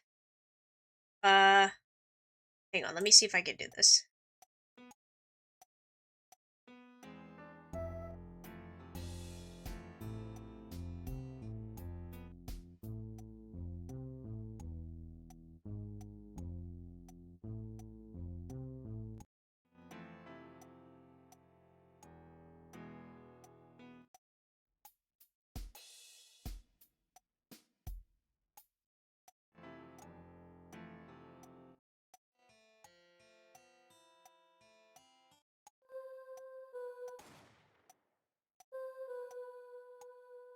Is it not this? Oh. Was I just not on the number? Maybe. Okay. Your Honor, listen closely to this part. This is the track with Lamiwa's vocals.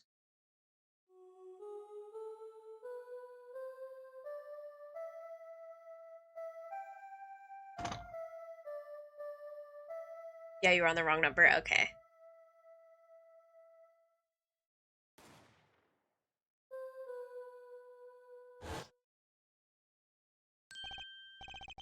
I did hear something faintly there, yes? Why, it sounded like a gunshot. What? This has to be some kind of mistake. I believe a case has been made. Gunshots were heard during the second set, which means Lamiwa's testimony was true. Grah! Order. So, she was telling the truth about what she heard. It was the other man speaking, not Mr. Latouche. Well, what did he say? It's over. Press the switch. Now. Just after that, there was a gunshot, and then the guitar caught on fire.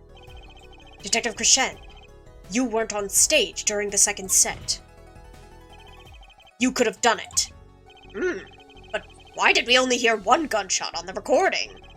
Weren't 2 bullets fired from this weapon? Lamiwa was moving through the air vent, Your Honor. She must not have been close enough for her mic to catch the first shot. But then, as she passed over the dressing room,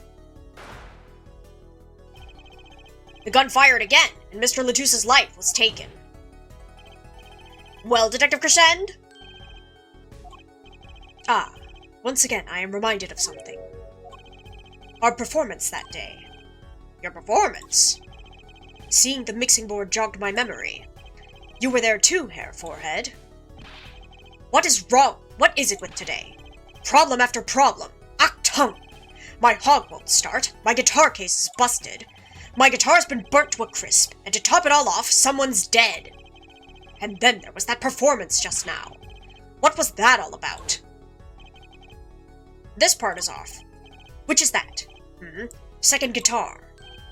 It was you, Darian. I thought it strange at the time. How could you miss such a simple cue? I know you. I know how you play. You're better than that. Yeah, well, You what? And Prosecutor Gavin, what are you getting at? I'm talking about the murder weapon. Mr. Latouche's .45 caliber hand cannon. As we have learned, even the shooter doesn't go unscarred with a revolver that size. The kickback is enough to dislocate your shoulder if you're an amateur. Wait! You mean his playing was affected because he hurt himself shooting that revolver? Ha! You're forgetting something.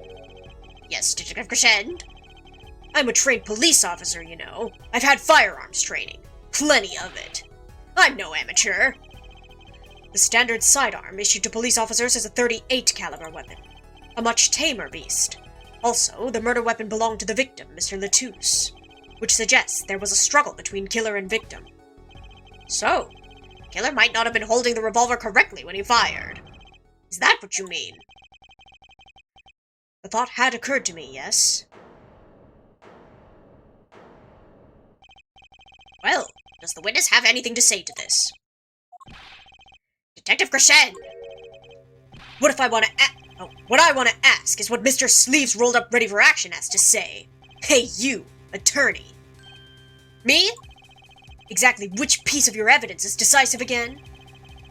Which is exactly why Machi couldn't have fired it, but that gets completely ignored. Exactly. You got a little noise on a tape that could be anything.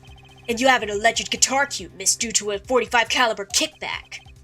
I weep for this case, Gavin. I really do. You can line up your little weak pieces of evidence all you want. I didn't shoot that manager. And that's the obvious truth.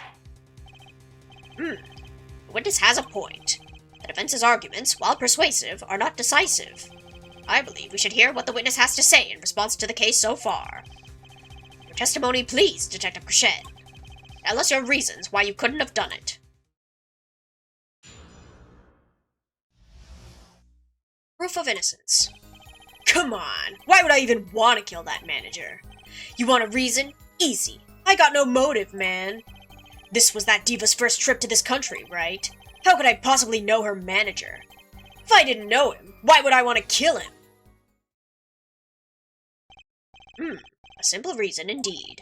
Prosecutor Gavin, is the case that Mr. Latouche had not been to our is it the case that Mr. Latouche had not been to our country before? According to our records, yes, not even once. I see. Very well. Mr. Justice, you may begin your cross-examination. Great! Now I need to find a motive!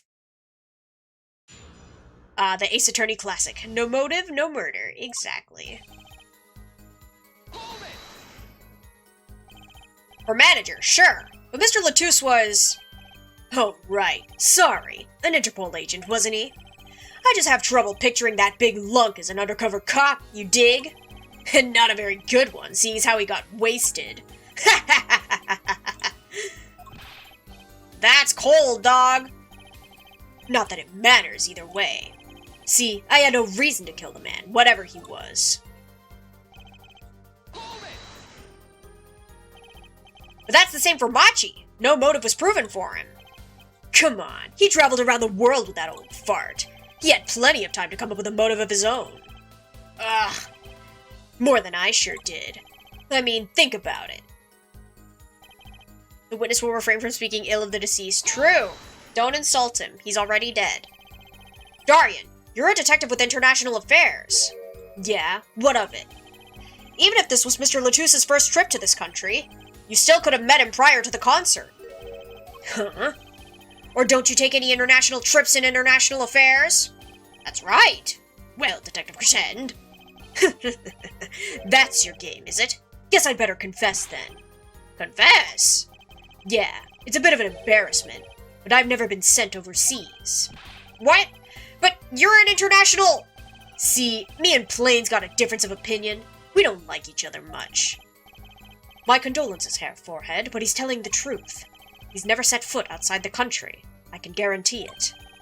As it turns out, my division has plenty of work to do locally as well. That's so unfair.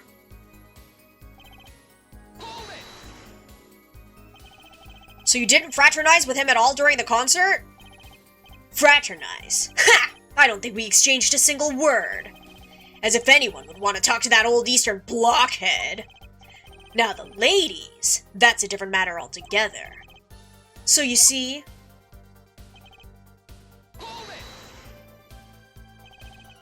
You sure about that?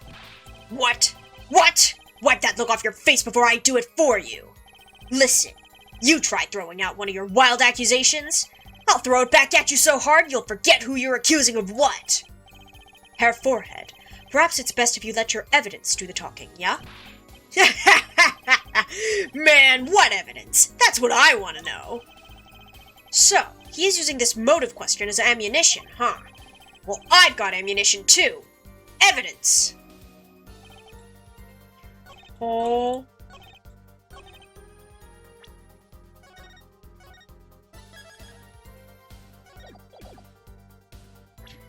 What do I have? Let's see, the lyrics? Okay.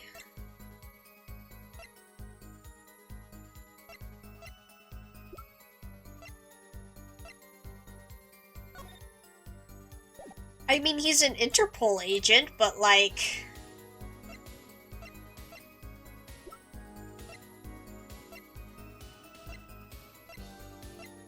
Is it just that he's an Interpol agent?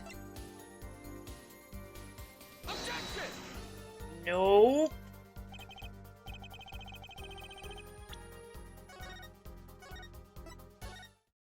Welcome in, Phoenix Wright 26381. How are you?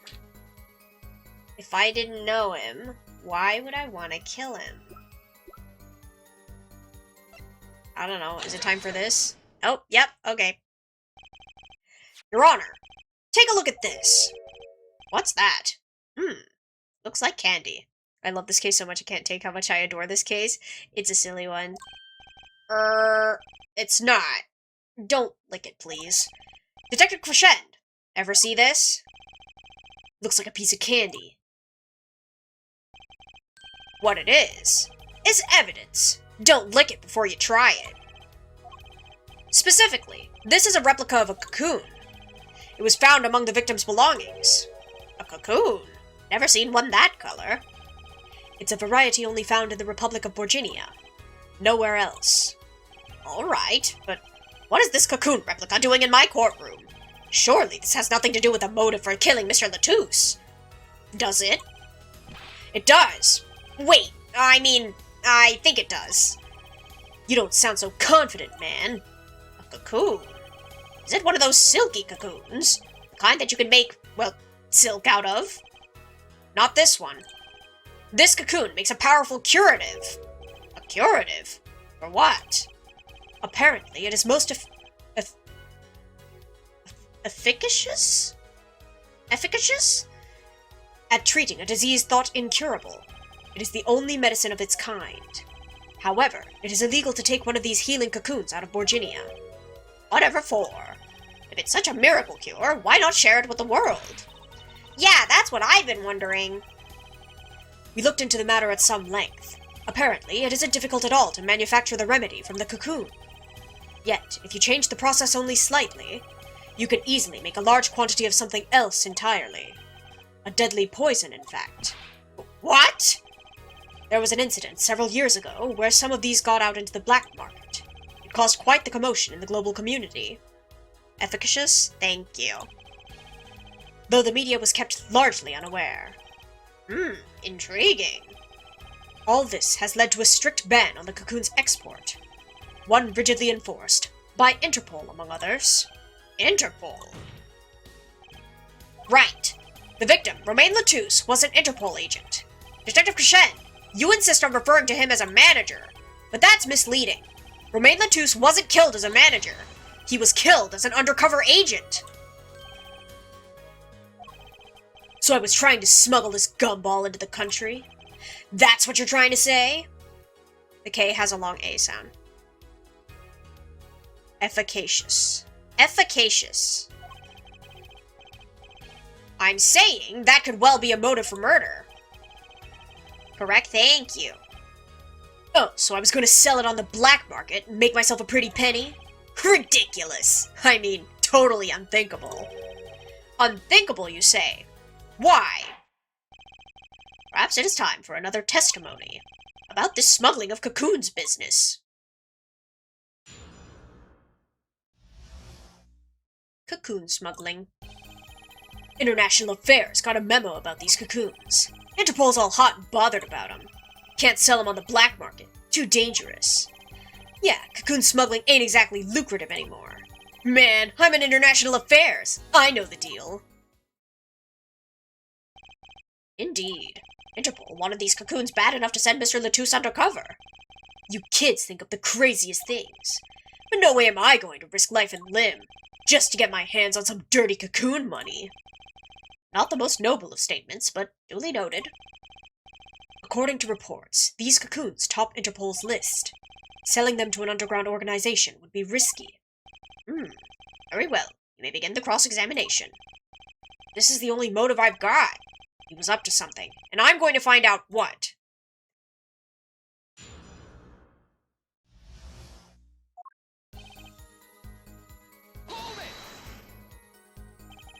That memo! That's how you knew about the cocoons!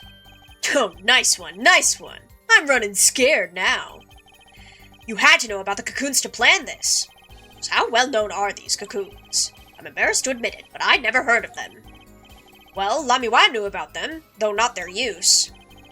My reports indicate that there are ongoing efforts to control information about the cocoons.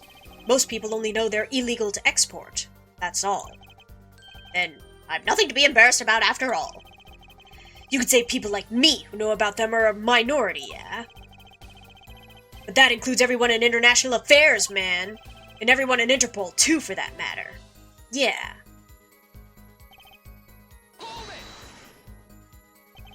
So there are other Interpol agents like Mr. Latouche. All over the world, likely. Deep undercover, most of them. That's why these cocoons are too hot for the black market. You don't want Interpol sniffing through your wares. Most came to the conclusion that... Dangerous. Yeah, Interpol finds you, they arrest you on the spot. Or another marketeer might think you're part of a sting and take you out himself. Times have changed. But wouldn't scarcity drive up prices? Just wait until Big Pharma gets a hold of that cure so they can patent it and make it completely unaffordable. So true. Yeah, and attention.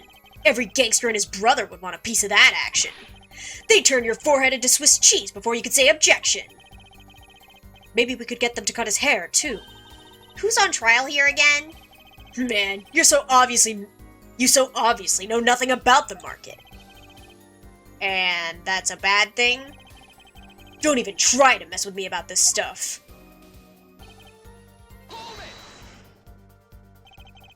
Which is why you know how to find a loophole in the system. Hey, you can say what you want about me, but back off of international affairs. There ain't no loopholes, okay? What do you think we are, Boy Scouts? That wasn't what I was trying to... Down, Daryan. It's as you say. There are no loopholes, at least in the case of these cocoons. International affairs, Interpol, and Borginian customs are all watching. See, we know what we're doing. Not like some yipping little doggies that lap up every word that diva says. Why, I oughta... Oughta what? You want some of this? Chill, both of you. Let's do this cool, yeah? Screw cool! I want this guy's head on a stick! Apollo! The replica has to be the key to his motive. There's gotta be a way to find out what he was up to.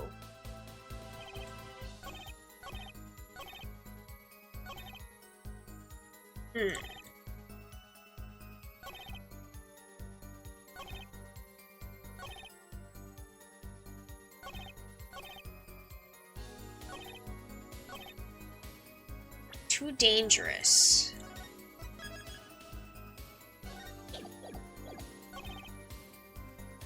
Cocoon smuggling isn't exactly lucrative anymore. But what if you weren't, like...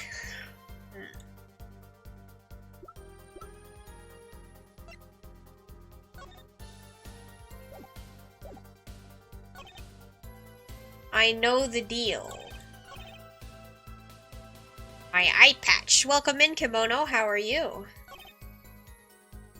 Is it just this one? Like it's too dangerous, but maybe you weren't gonna sell it? Objection! Good, how are you? I'm also doing good. Why not choose a... Oh. Why not choose a less dangerous buyer, then? I would. How clueless are you? Everyone in the market's dangerous. The second they found out I was a cop, I could kiss my keister? My keister goodbye. Why sell to a black market buyer? How about someone like this? That article. That's about the Chief Justice's... A deadly poison can be extracted from the cocoon, but so can a cure. And not a cure for just any disease. A cure for incuritis. Incuritis? I've heard of that somewhere. You went to visit a victim of the disease this morning. Aha! Why, that's the disease the Chief Justice's son has. You aren't saying. Our witness is a detective. He would have contact with the Chief Justice. You're saying the Chief Justice would never deal in contraband. Not even to save his own son's life? But even if the deal went through, why, it'd be an international scandal. That's Detective that's Detective Krishen's insurance. If word ever got out, the one with his neck on the line would be the Chief Justice. Detective Krishen, is this true? First I'm a murderer, and now I'm a smuggler? How many crimes are you trying to pin on me anyway? Distasteful as it is to think about, if the Chief Justice were the buyer, why, a seller couldn't hope for a better deal. A very cowardly seller. Don't let sleeves over there trick you. So I made a deal with the Chief Justice. Where's your proof? Well... Oh yeah, and you're forgetting one other important thing. Do tell. Interpol isn't the only ones out there watching this. Virginian Customs barely sleeps. They're so worried about these cocoons getting out. So we were informed. Let's continue with the cross-examination.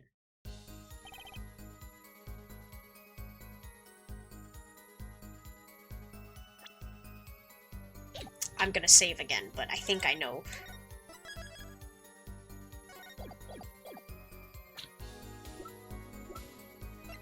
Objection!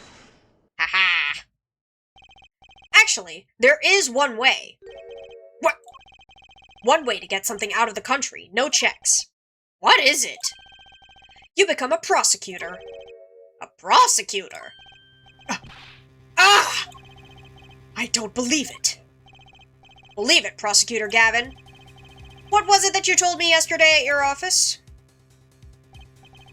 It was a beautiful instrument. It was played lovingly for many years. A guitar befitting a woman like Lamiwa. How did it end up here? I mentioned how much I enjoyed playing it that night, and she made a present of it. So this guitar is from Virginia? That it is. We couldn't carry it on the plane. Changes in air pressure and humidity ruined the wood. So we vacuum-packed it in Lamiwa's studio. I used a special shipping service available to me for transporting evidence. They brought it right up to my office for me. Pristine and untouched. Did I get that right, Prosecutor Gavin? Untouched? Quite. The guitar was wrapped in several sheets and vacuum-packed in Virginia. The pack was untouched until the day of the concert. Are you saying that guitar was... With cocoons this small, it would have been very easy to use your guitar as a mule to smuggle a cocoon out of Virginia. What? Which reminds me, Prosecutor Gavin, that guitar had some work done on it recently, right? Work? Good memory, Hair Forehead. Well, you know how guitars have a round hole in the front? What makes no sense here is they could easily manufacture the cure under strict controlled conditions in Virginia and then ship the cure. Exactly. And it would make them good money. It is called the sound hole. Well, they found something attached to the wood just inside the hole. A broken device of some sort. A broken device? Yes, this in fact. An igniter? Exactly. Consider this, if you will. What if that igniter wasn't the only thing that was attached inside your guitar? You mean... He means this, of course. Ah! There was a way to get a cocoon out of the country. They could use Picky Prosecutor Gavin's privileged guitar as a mule. And who better to do that than someone with access? Like a member of the band. York!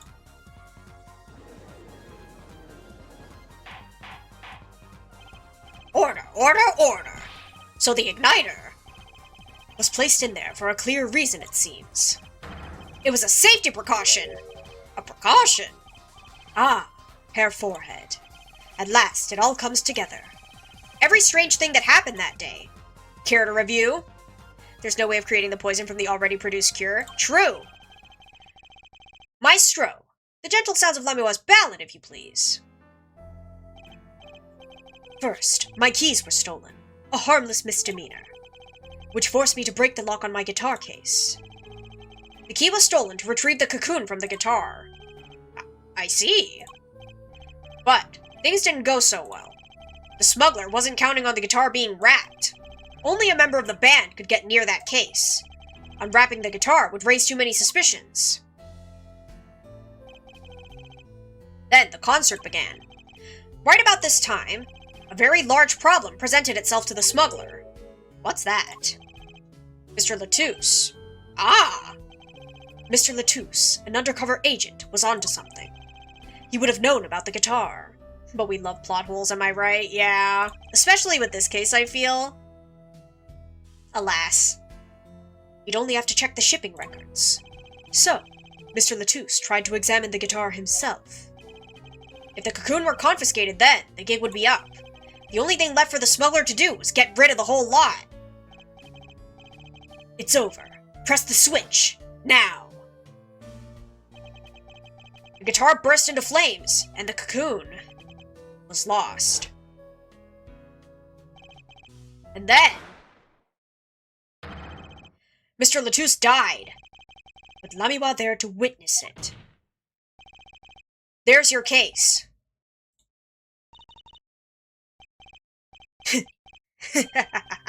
Brilliant, man. Detective Crochet. I gotta know. You make all that up on the fly? For a made-up story, it makes a great deal of sense, Darian. Pheh! The Republic of Virginia. Sorry, man, but I haven't even been there. True, you haven't. Ha! Let's you make up a story for that, kid. How'd I hide the cocoon in the first place, huh? It's not so hard to imagine. You had help, or Virginian accomplice. That's all. That you had an accomplice was clear from the start. The voice Lamiwa heard proves it. It's over. Press the switch. Now. You made this transmission from backstage, while your co-conspirator was on stage. But who was it? This is it, the coup de grace. And for once, I know what I'm doing. There's only one person who could have helped him. Let's hear what Mr. Justice has to say then. But be warned, with a great accusation comes great responsibility. Make up your answer on the fly, as it were, and you'll be harshly penalized. Ah! Are you ready, Mr. Justice? Who was the smuggler's accomplice? Yoink. There's only one person who meets all the requirements of the accomplice. And that person is the defendant, Machi. But Mr. Justice, he's your client. A defense attorney accusing his client. That's a new one. I assure you, no one is more unhappy about this than I. But I'm here to defend him in the murder of Mr. Latouche. And I stand by my statement earlier that he's innocent of that particular crime. Indeed. The defendant is Borginian. He does meet the basic requirements to be the accomplice. But what if it was, in fact, Lamiwa? It couldn't have been. Well, you seem sure of yourself. The reason is electronic signals, Your Honor. Electronic signals? Recall that this remote only works to a range of 30 feet. Beyond that, it's useless. Yes, that's true. Now think back to the testimony. When the shooter made his transmission, Lamiwa was in the air vent, right above the dressing room where the shooter stood. Let's look at the stage diagram. This is the area that the remote could reach from the air vent. Well, looking at this, it seems that Lamiwa still could have done the deed. No. When the shooter made the transmission, the stage was slightly different than shown here. It was in the middle of the guitar serenade. Look at this diagram! They rise! Part of the stage was raised. Prosecutor Gavin and the Lamiwa stand-in were in the air. They were on a tower which happened to be 15 feet tall. In other words, the remote couldn't have worked from Lamiwa's position in the air vent. Ah! Well, Detective Crescend, what do you say to that? Your Honor. Yes, Detective. Could we see the video where Gavin's guitar burns? Just one more time. Well, I don't see why not. What? Don't tell me he has a way out of this.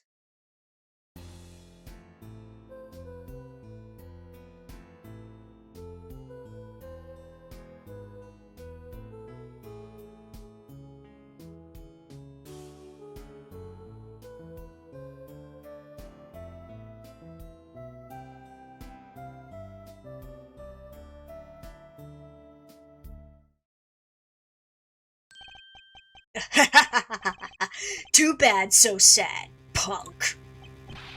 Punk? First you were sleeves, then kid, now punk. You're losing rank fast, Apollo.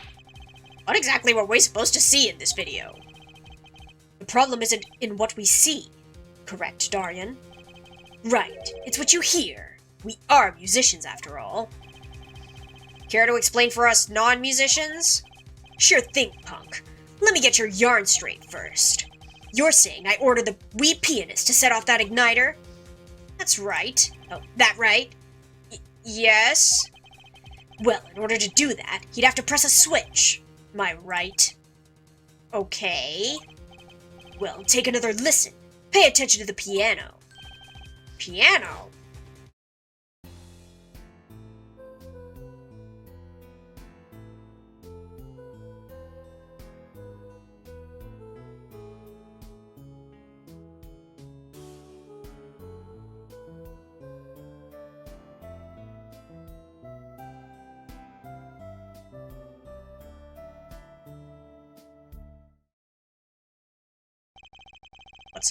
What seems to be the problem there? The piano sounded just fine. And that's the problem, man. Oh, and that's the problem. Man, you still don't get it. Ah! Yeah, how's he supposed to hit that switch if he's playing? You got Miss Diva, the guitar, the bass, the piano, and the drums. The only one with her hands free was the diva. Lamiwa. But according to you, she couldn't have been the accomplice, could she? Your accomplice would have had a hard time helping out if they couldn't even press a switch. Arrgh.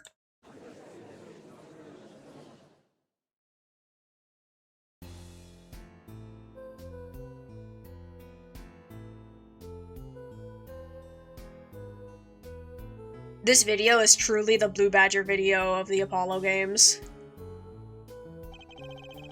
The piano plays non-stop.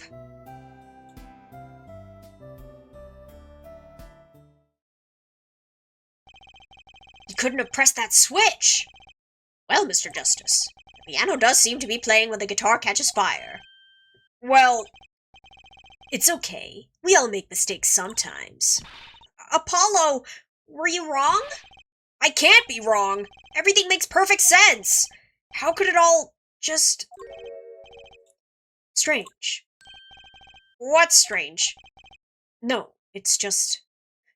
drinking game every time that video plays, take a shot? Yeah, no. Something's odd about the performance there. Odd? Mr. Justice, if Machi didn't press that switch, then he could not be the accomplice you claim he is. But everything points to it. Every fact says that he's the accomplice. You got the facts wrong, man. Here's some facts for you. Gavin's guitar's on fire, but the pianist didn't press that switch. In other words, your story's full of holes. Mr. Justice, let's hear your final opinion on this matter. Was the defendant, Machi the accomplice?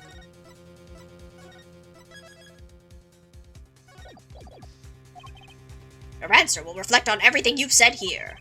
Give it some thought. Apollo, if Machi's not the accomplice, then our whole case is ruined. I know that! It has to be him. He was the only one who could have helped the smuggler. He had to have pressed that switch. Well, you'd better find a way to prove it. Ugh, what do I do? What do I do? There has to be something that doesn't fit. For legal reasons, that was a joke. Don't actually do that. True. Something odd. Something odd? Wait a second. What? You thought of something? What was Gavin saying just now? Strange.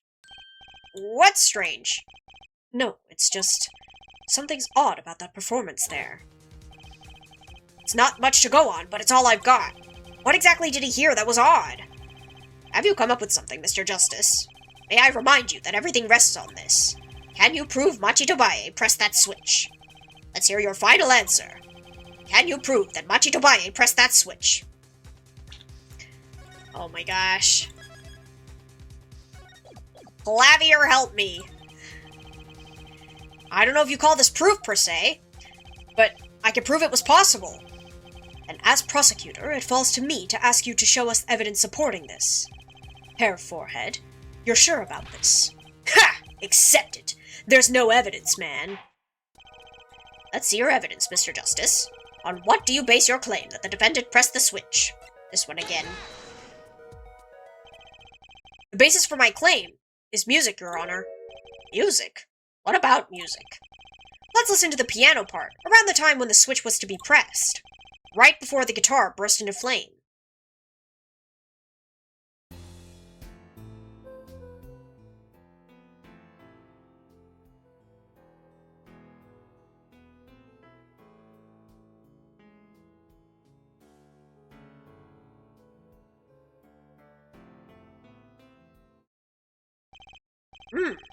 I hear a piano being played. But doesn't it sound kind of simple? Simple? Ah, I think I know what he's suggesting. You think Machi could have played that part with one hand? One hand? He only needed one hand to press that switch. He could play the piano with the other. What, so you're some kind of piano savant? Actually, no. Then what do you know? You can't play a part like that with one hand. Maybe I don't know what I'm talking about here. Wait, I know. Oh, wait, I know. Hey, Trucy. Yeah? You got something? Apollo, you're not qualified to make such assessments. Yeah, he doesn't know about piano. Mr. Wright, your father, he's a pianist. Could he... Oh, Daddy? He couldn't play a part like that even if he had 3 hands. So sorry. So sad for you. No, not really. Huh? That was just the easy way to prove it. There's always the hard way. The shade is crazy. Man, how are you gonna prove whether he played it with one hand or two? You can't. I admit, it will be rather difficult to prove, but it's highly likely he was playing with one hand. How do you know that? The clue is what Prosecutor Gavin described as sounding odd. What sounded odd?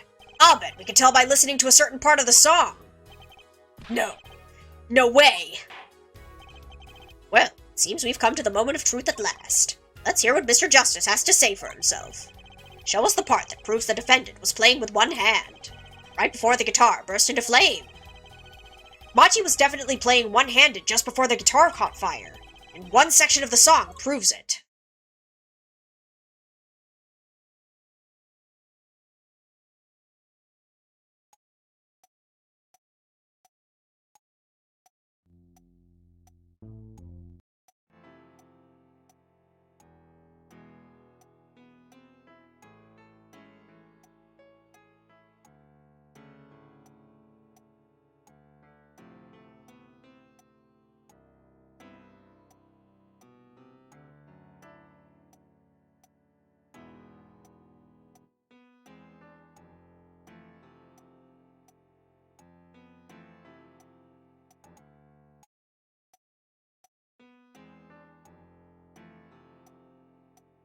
Okay, so this part.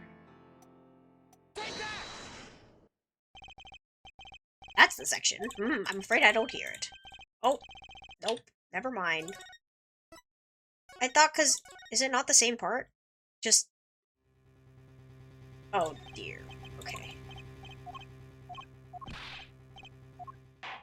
I forgot to save!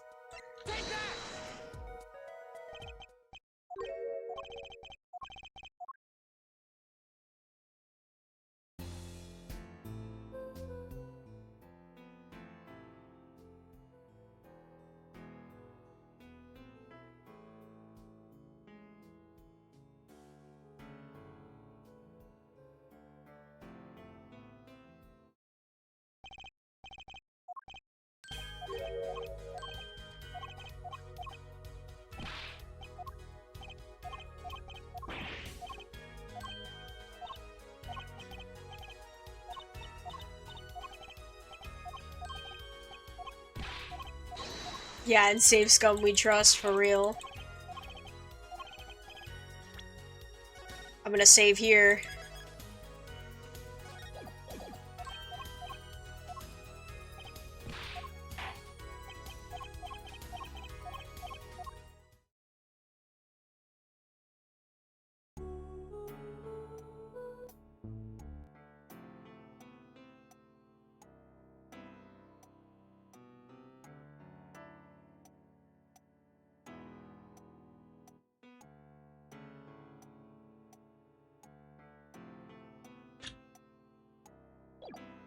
I'm just gonna present this one then.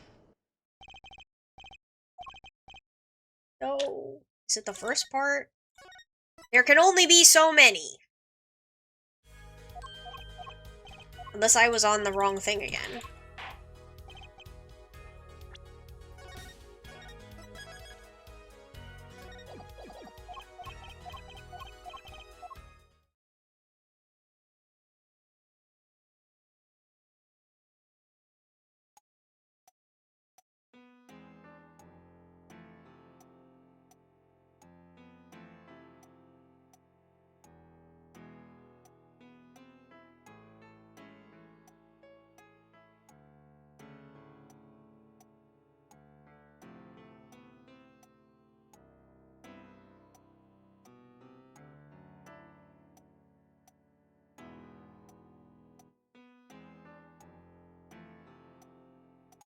I guess it's this one.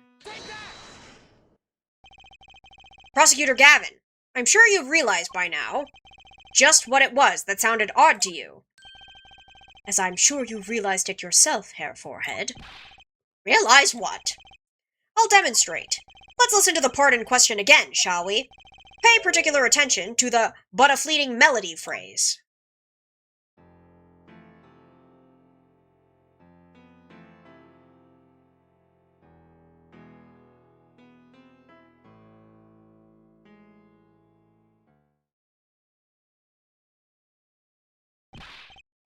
Man.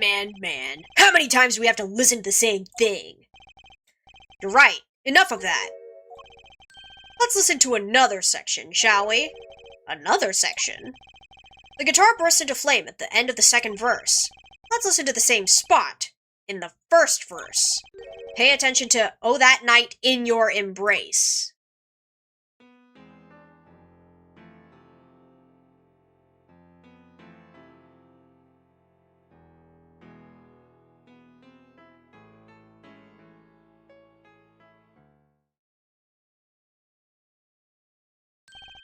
Ah, play verse 2 again.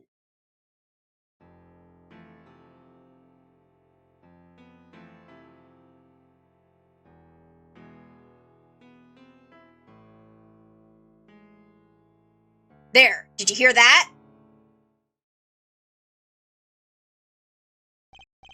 They feel the same, true. But they're clearly very different. What? Well put, Your Honor. The phrase in verse 2 is quite simple, but the same phrase in verse 1 has high and low notes. You'd have to use two hands to play that for sure. Ah. Ha! What does that prove? I would think you'd know that by now. This is why I hate dealing with amateurs, man. So the two verses had different arrangements. Happens all the time. Not this time, Darian. There's no point in changing an arrangement if you can't hear it clearly. And that wasn't the point. I had him play specifically so that the piano would stay in the background. Oh! That was what I noticed. Why should the same phrase sound slightly different, I asked myself. Now ask yourselves why Machi changed how he played, and there's only one answer. He needed a free hand in order to press the switch.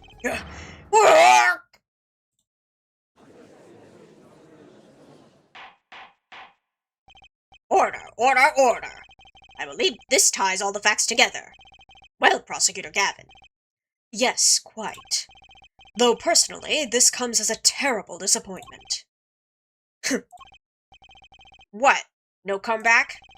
I can't believe it. I finally did it. I shut him up. Very well. Barring an objection from the prosecution, I will now state the court's opinion on this matter.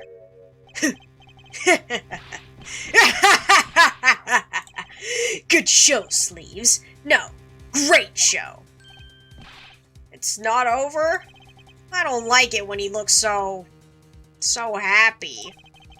You tell him, Gavin. Tell him what's so disappointing. Personally, I'm terribly disappointed in you, Hair Forehead. Huh? Me? Yes, don't get me wrong. Your case is solid. The facts all check out. But even now, you have yet to show us a single piece of decisive evidence. Yeah, but the facts! Anyone can see it was him! Unfortunately, anyone does not include the law. I'm afraid your case doesn't cut it. But... 1,000 facts might point towards the same conclusion, but without decisive evidence, it is not proof. That's the rule under our current legal system. I don't believe it! It does not seem as though the defense has any more evidence to present. Oh, I think if he did, we would have already seen it a long ways back. It is unfortunate, but at present, this court is unable to acknowledge your accusation. What? The truth is staring us all right in the face! Why can't they see it? What's the point of a legal system that protects criminals? Apollo, remember what Daddy said? It won't be easy proving he did it, especially not under the current court system. So what do I do? Like I said, good luck. And be aware that it'll be impossible to prove his guilt by conventional methods. Every man has an igniter inside him. Find Darian Krishen's igniter and set it off. I wonder what he meant by every man's igniter. I think he just meant a weak spot, no? The kind of thing that a single spark could turn into a wildfire of emotion. I won't be able to press him further by conventional means. I've got to find a weak spot in this guy. Something fatal. So, can I get back to work now or what? It may look like I got a lot of time on my hands, but I got no more time to play pretend with this dead-weight attorney. Well, Mr. Justice, we've come this far without decisive evidence. This witness won't be coming back to the stand once we let him go. Every man has an igniter. Huh? Didn't you say, the better the guitar, the brighter it burns, Prosecutor Gavin? Ah, yes. Good guitars are kept dry, is why. That provides the best sound. Even a small spark could cause irreparable damage. Your plan has an igniter in it too, Detective. It was there from the very beginning. What? Fighting time, Justice. If you blow this one, he'll be out of your hands for good. Go for it, Apollo. What? And this igniter's supposed to come and burn me up? That's almost poetic there, Mr. Attorney. All the better. I'm rather fond of poetry, and I intend to hear this one through to the very end. Herr Forehead, you are accusing this man, Darian Crescend, of 2 crimes. The murder of Mr. Latouche and the smuggling of a Borginian cocoon. This is your last chance to prove your case. This trial has already run on for far too long. Mr. Justice, this will be my last warning. The moment this igniter of yours turns out to be a dud is the moment this cross-examination ends. Understood? Yes, Your Honor. Then let's have it. Show us the basis for these accusations against Darian Crescend. Ah! Okay, this is really my last chance. The key that'll take apart Darian Crescend's plan is... Your igniter isn't a piece of evidence. Huh? So what is? It's true that I couldn't show decisive evidence, but perhaps what I needed to prove my case was something else. You mean, a witness. Proving his guilt is a tall order, but I've got just the person to do it. Very well, Mr. Justice. Who is this person who can prove Darian Crescend's guilt? This person is your igniter. Ha! Exactly what are they going to testify about? Go for it! Call him to the stand! He's not scared at all, is he? Wrong person. Sorry, it was an honest mistake. One more try, Your Honor? The court advises you to be aware that your chances are limited in number. Oh. Nope. Wait, it's not her. Is it Valent?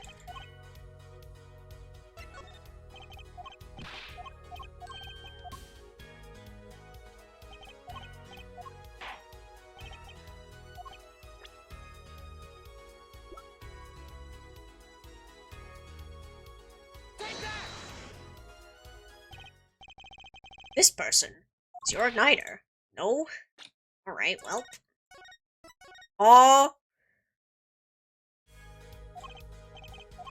Oh, Machi.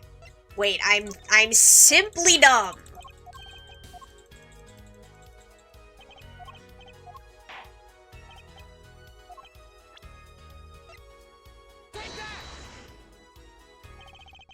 The one person who can prove Darian Crescend's guilt is the defendant, Machi Tobae. Your client? Again? Machi Tobae was an accomplice to the cocoon smuggling plot. Without him, Darian Crescend could not have gotten the cocoon. Furthermore, he can easily prove that the one who plotted to smuggle that cocoon is the real criminal in this case. How so? It would require just one of these very cocoons Mr. Latouche was looking for. With the cooperation of the Republic of Borginia, we could burn a cocoon. The burnt cocoon would leave a particular residue. A residue we would no doubt also find inside the burnt-out guitar. Aha! Very scientific of you. Thus, if Machi Tobae acknowledges his agreement with Darian Crescend concerning the attempted smuggling of a Borginian cocoon, the case is solved.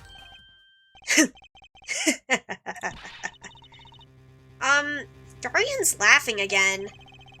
Your unrelenting passion is remarkable. You really want to get me, don't you? Too bad you'll never be able to. Why not? The little key tickler won't acknowledge anything. Especially not anything to do with cocoon smuggling. What's this all about? Taking a cocoon out of the country means death. By Borginian law. Yeah, see? If our pianist really was a smuggler, then testifying about it would be suicide. Believe me, he's not talking. But you're wrong, Detective Crescend. What? It's the other way around. If Machi doesn't admit to smuggling here, he's in deep trouble. Huh? How? Look, if Machi admits to smuggling here, then he'll be tried in our courts by our laws. You don't get the death penalty for smuggling in our country. Ah. The victim in this case was an undercover Interpol agent. I'm sure that news has already reached Virginia, and they'll likely broadcast our dealings in court today, including the part about the Virginian cocoon. Yeah, but if Machi doesn't admit to smuggling now, he'll eventually be picked up by the Virginian police, and it's not like he's in any danger in our court. We're not going to find him guilty of murder here. Not now. Yeah, but you can't do this. You can't accuse me. Maybe the law doesn't allow it, but who's going to think you're really innocent after hearing this trial? The same goes for Machi Tobaye. Urk! The cocoon smuggling, your entire plan. Machi Tobaye knows everything. There's only one way out of it for him, and that's to acknowledge his own crime. The crime of cocoon smuggling.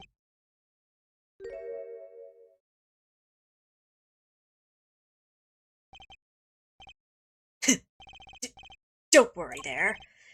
I'll get you out of the country. I'll set you up someplace. A hidden mansion? Real nice. You want a house made of cookies? Or, no, a house made out of pianos? Come on. Please! Don't talk!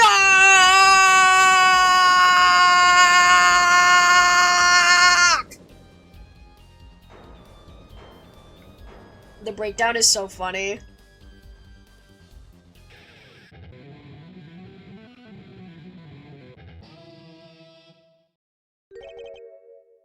Darian, I consider that my last session with you.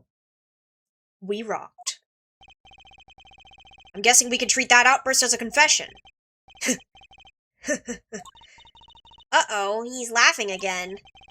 There's a kind of sick desperation in it now, though.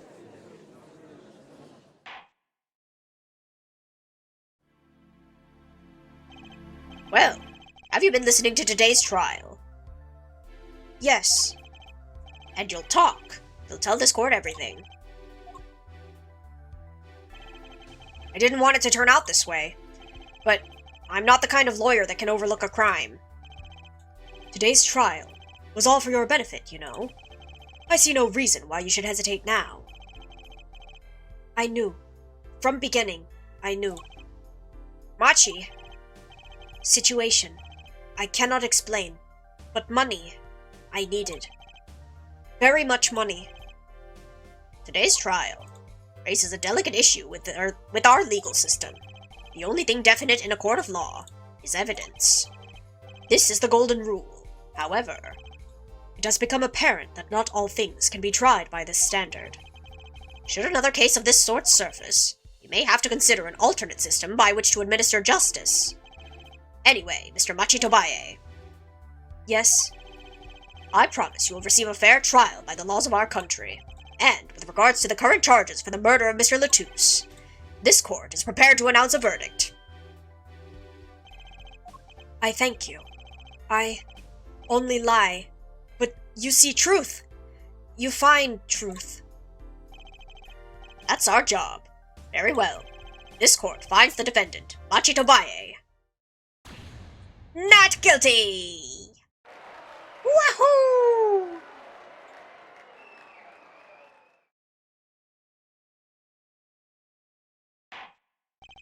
Court is adjourned.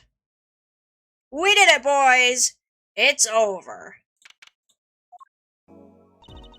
I wonder what'll happen to Machi.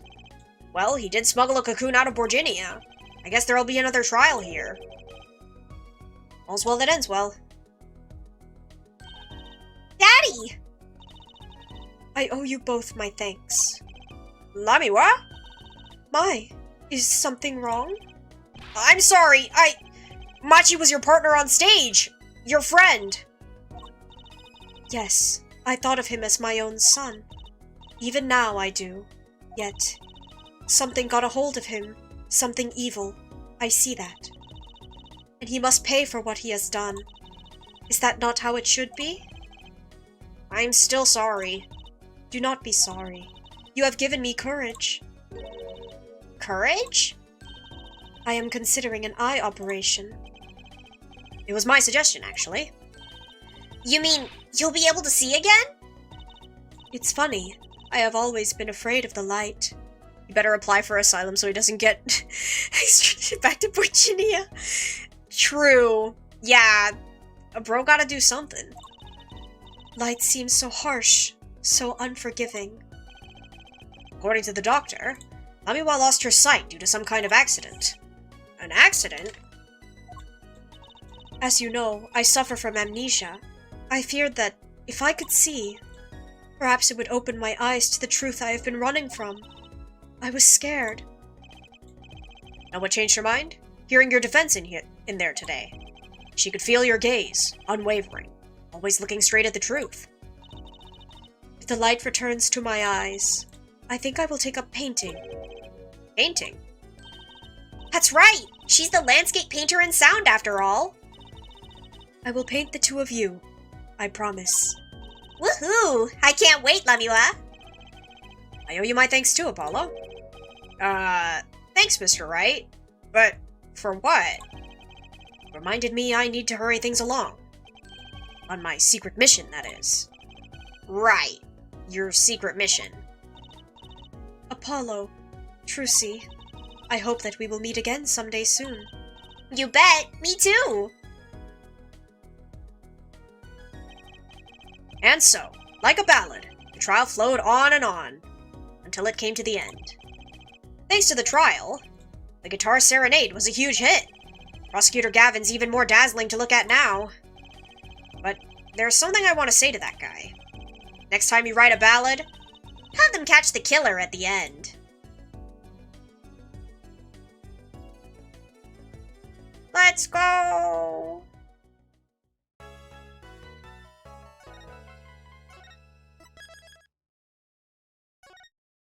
Turnabout Succession. I think that's the last case, no? For this game? Crazy. Alright, we will be drawing for a bit before I end stream, though.